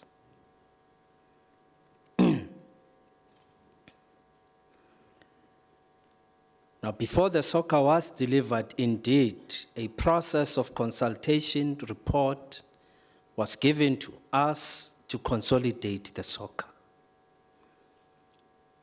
So soccer did not come as a result of one sleeping somewhere and waking up and drafting a speech. It is informed of the IDP process. It is informed of the SDP-IP. It is informed of the Lekgotla, the mayoral Lekgotla that took place.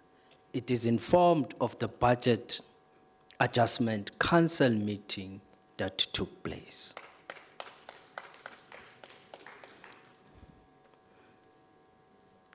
So this process is not easy.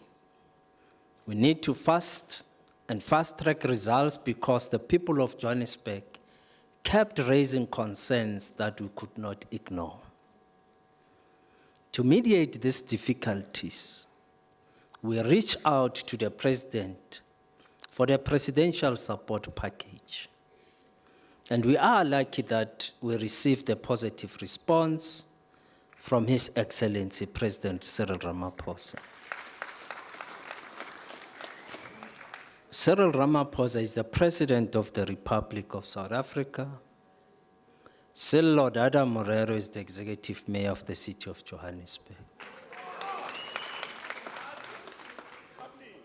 And we have a responsibility as an organ of state through the district development model to engage other spheres of government in an attempt to ensure delivery in Johannesburg.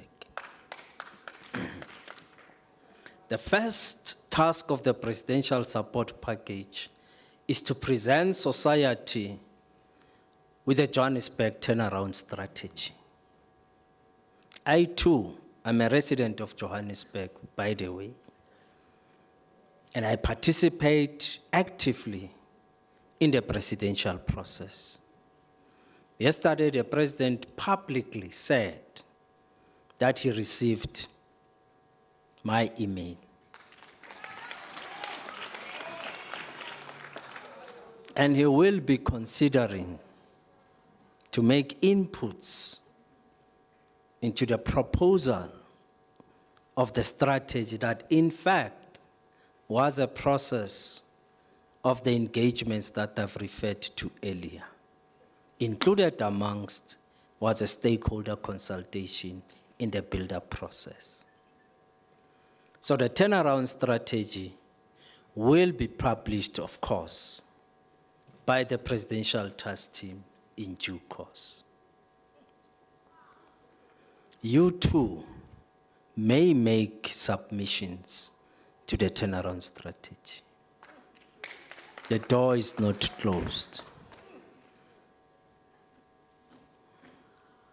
Perhaps I'm tempted also to clarify that a mayor is the elected head of a city or a town government, responsible for overseeing administration, managing the city's budget, and in ensuring the provision of essential services. The mayor, they also represent the city on a national level, promote economic development, and act as a community leader. In many cases, the mayor has also the power to veto legislation passed by council and appoint key city officials. That's an important part that we clarify this matter.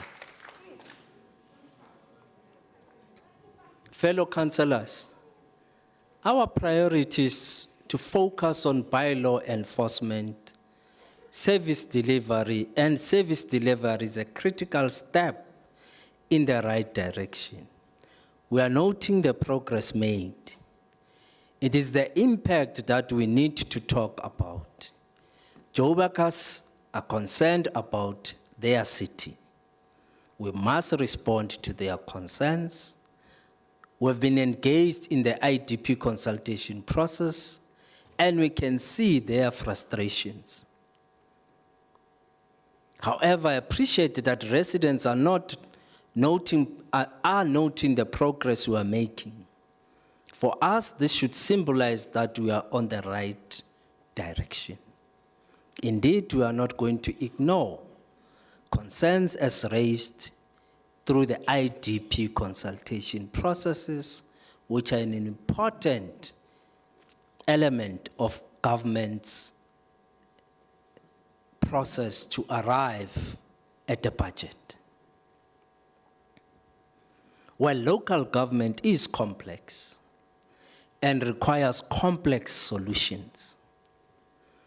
I refer to councillors to the local government municipal staff regulation as gazetted by the Minister of Culture on the 20th of September 2021, which informs us that a staff member may be transferred for the operational requirements of the affected institution, including the transfers of staff members to address such requirements.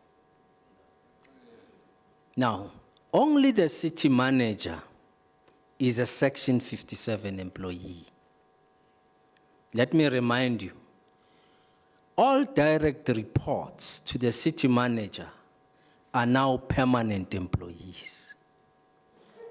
They are now all regulated by the staff regulations as I have stated above. Secondly, the Municipal Structures Act 1998, 117 section gives me executive authority to manage the mayoral committee. It's therefore a function bestowed to the executive mayor. Today, this council agrees that we are in difficult times. And difficult times require smart solutions. We come from a school of thought that says structure must follow strategy. We have a strategy, and what is wrong in putting in place a structure that supports that strategy? What is wrong?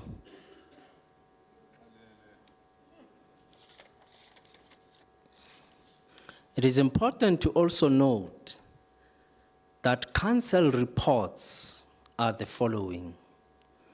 The Integrated Development Plan is the council report. The SDBIP, budgets reports, performance reports, spatial development plan, land reports, and MOUs are reports that would come to council. And we will not act outside of the regulations of council in terms of submitting reports to council. We have been consistent in bringing the reports that are required to come to council. I'd given you an opportunity, Councillor Echozonjoku, when the speaker gave you a chance to respond. Allow me, therefore, to also respond.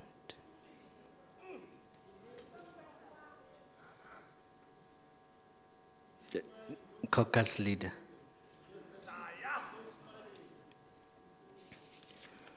Perhaps on a side show, in 2011, we accounted for 118 formal settlements in Johannesburg. We kept the informal settlements at 180 until 2016. Between 2016 and 2025, Johannesburg accounts. In fact, between 2016 to 2021, Johannesburg now accounts for 319 informal settlements. It is important to note, by the way, that indeed there was mayoral change in 2016. And I leave it to you to decide. But between 2016 and 2021, our informal settlements ballooned from 180 to 319.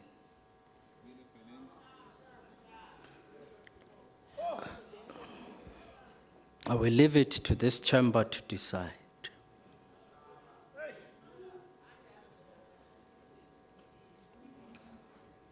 Chief Whip of Council, Soccer made the call that we must focus on Johannesburg we want to see. Let us focus and respond to the people of Johannesburg. We need to go beyond our political interests and respond to the people of Johannesburg.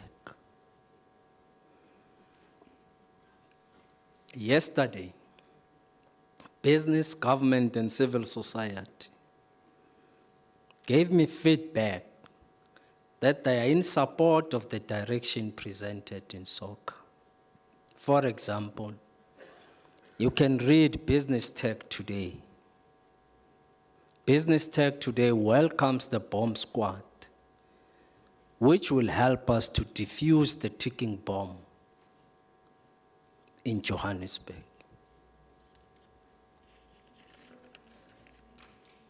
I will try.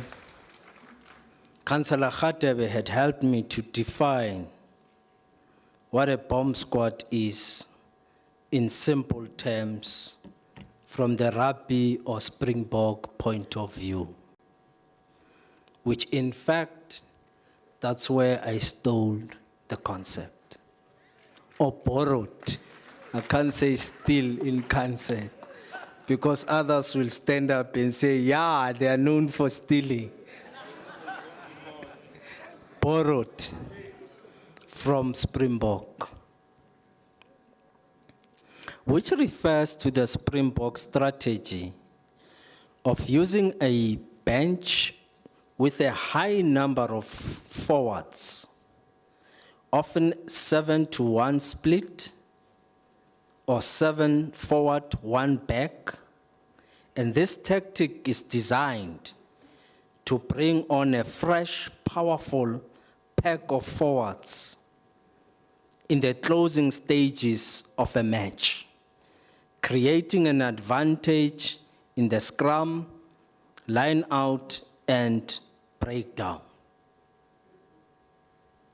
And that's what a bomb squad is.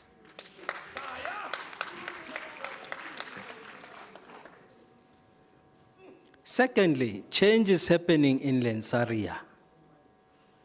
We are informed that the airport management is contemplating renaming the facility to more closely reflect and celebrate its connection to our city as part of the broader vision for its growth and identity. As the city, we support this initiative, which will will strengthen the airport brand and foster a stronger sense of belonging. Tough choices must be made. While we make these choices, we must balance between servicing ourselves or serving the people of Johannesburg. And I think at the center is servicing the people of Johannesburg.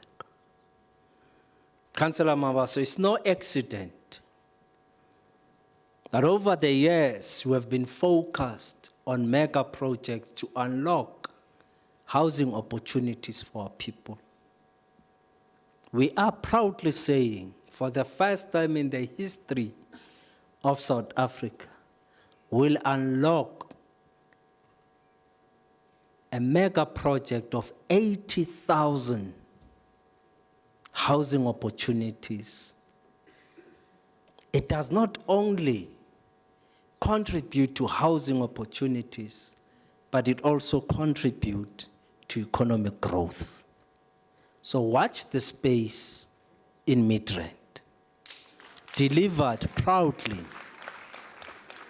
by the government of local unity.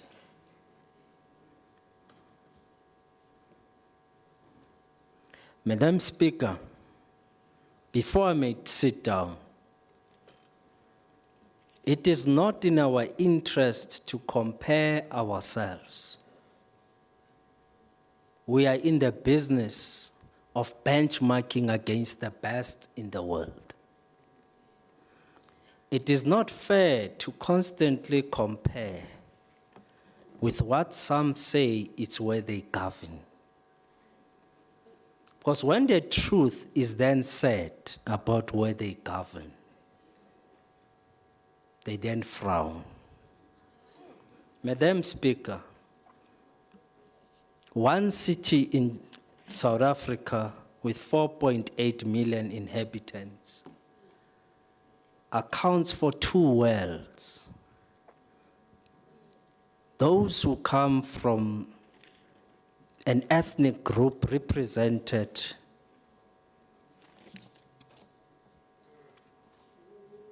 by Councillor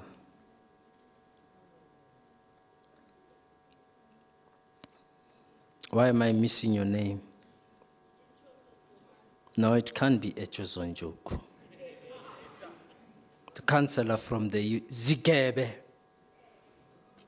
will tell you that when we land in the airport, they will ask you, you want a taxi to Ekapa, noma Cape Town? Because it represents 2 worlds in one city. Yes, indeed, you will not find a pothole in Cape Town. You will find multiple in Ekapa. It is important that when we compare ourselves, and when the truth is told, people will start frowning because they've not been Ekapa. They've been to Cape Town.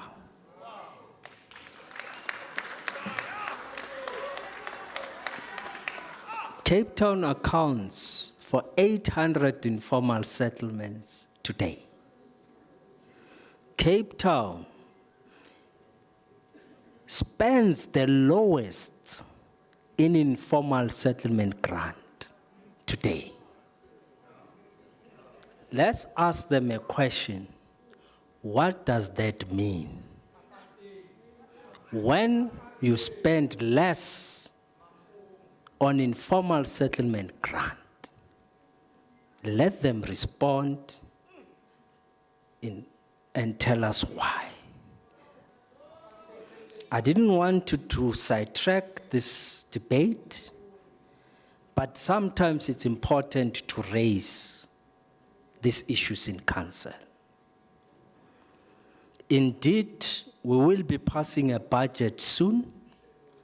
We will reflect on all the projects and concerns raised today through the budget speech. It will include Councillor Tifo, the most worrying area in your ward, the Stima Mollo, and we will respond through that budget. We will respond through the budget on how we are servicing areas in the suburbs and how we are servicing areas in the townships. It is not true that we ignored the issue in relation to the availability charge. We did announce in the adjustment budget that the availability charge will remain as is and no increase will be effected. And in that availability charge, let's tell the truth to our people. that 103 customers on our ESP who could not afford are exempted from paying the availability charge. So let's be truthful to our people. We have also said the availability charge on conventional customers will remain. Tactical choices also needs to be made when there are competing interests. It is not easy, Comrade Chief Whip, to make some of these decisions. But we do make decisions because we must forge ahead. A decision to consider the business and industries is an important decision because it supports our commitment to grow the economy of Johannesburg by at least an extra 1% so that we can increase our GDP to 3%. And in doing so, it means we must be conscious of attracting industries into our city and provide incentives. We are balancing between industry and residential. Tough choices must be made, and we'll make these choices. And we must balance between servicing our people and servicing ourselves. Madam Speaker, thank you for your support. We are in agreement that transformation will happen in Johannesburg, brick by brick, street by street. Count me in this message, and I'm getting from the debate, as I'm getting out of the debate today. Count all the inputs made in this debate today as important elements towards building a vibrant city of Johannesburg. Let us tell the people that we are united as councillors of the city, and all our different views will be processed as part of us turning around this city. We will never leave anyone out. Come make constructive contributions.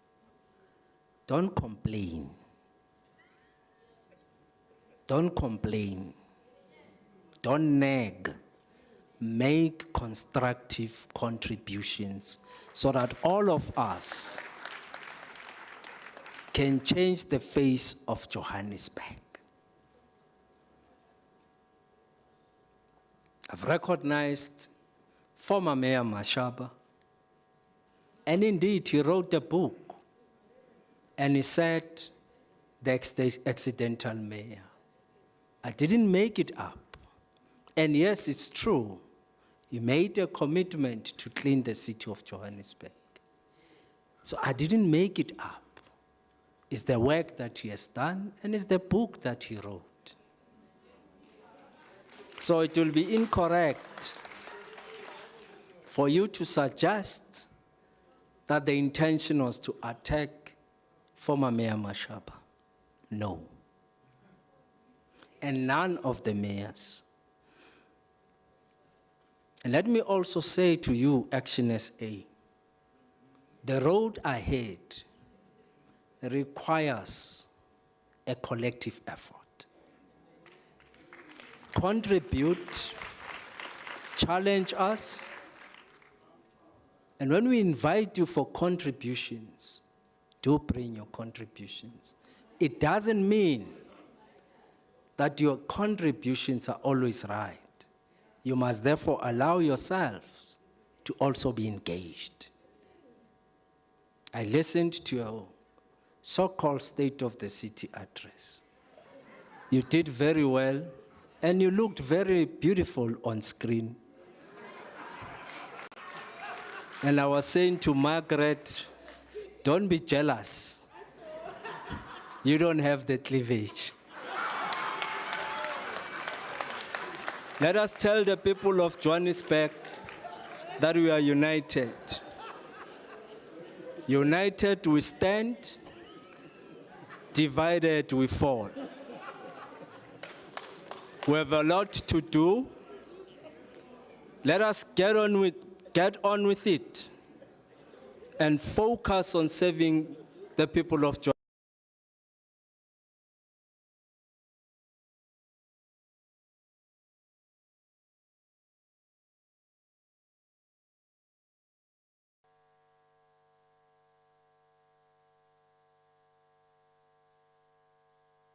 I'm clapping for my SAP.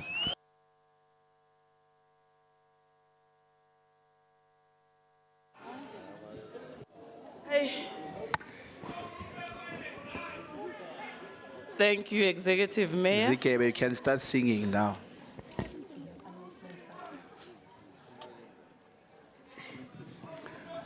Councillors, we are now on announcements. Councillors, thank you very much, councillors, for your contributions, and to the Executive Mayor for accordingly responding to issues that were raised by all the different political parties.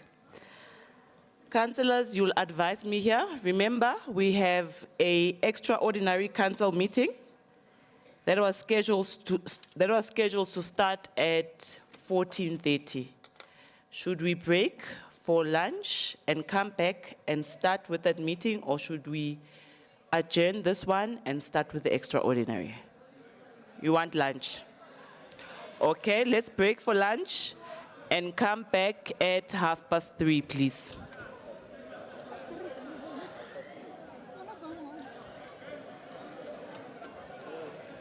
Oh, meeting adjourned.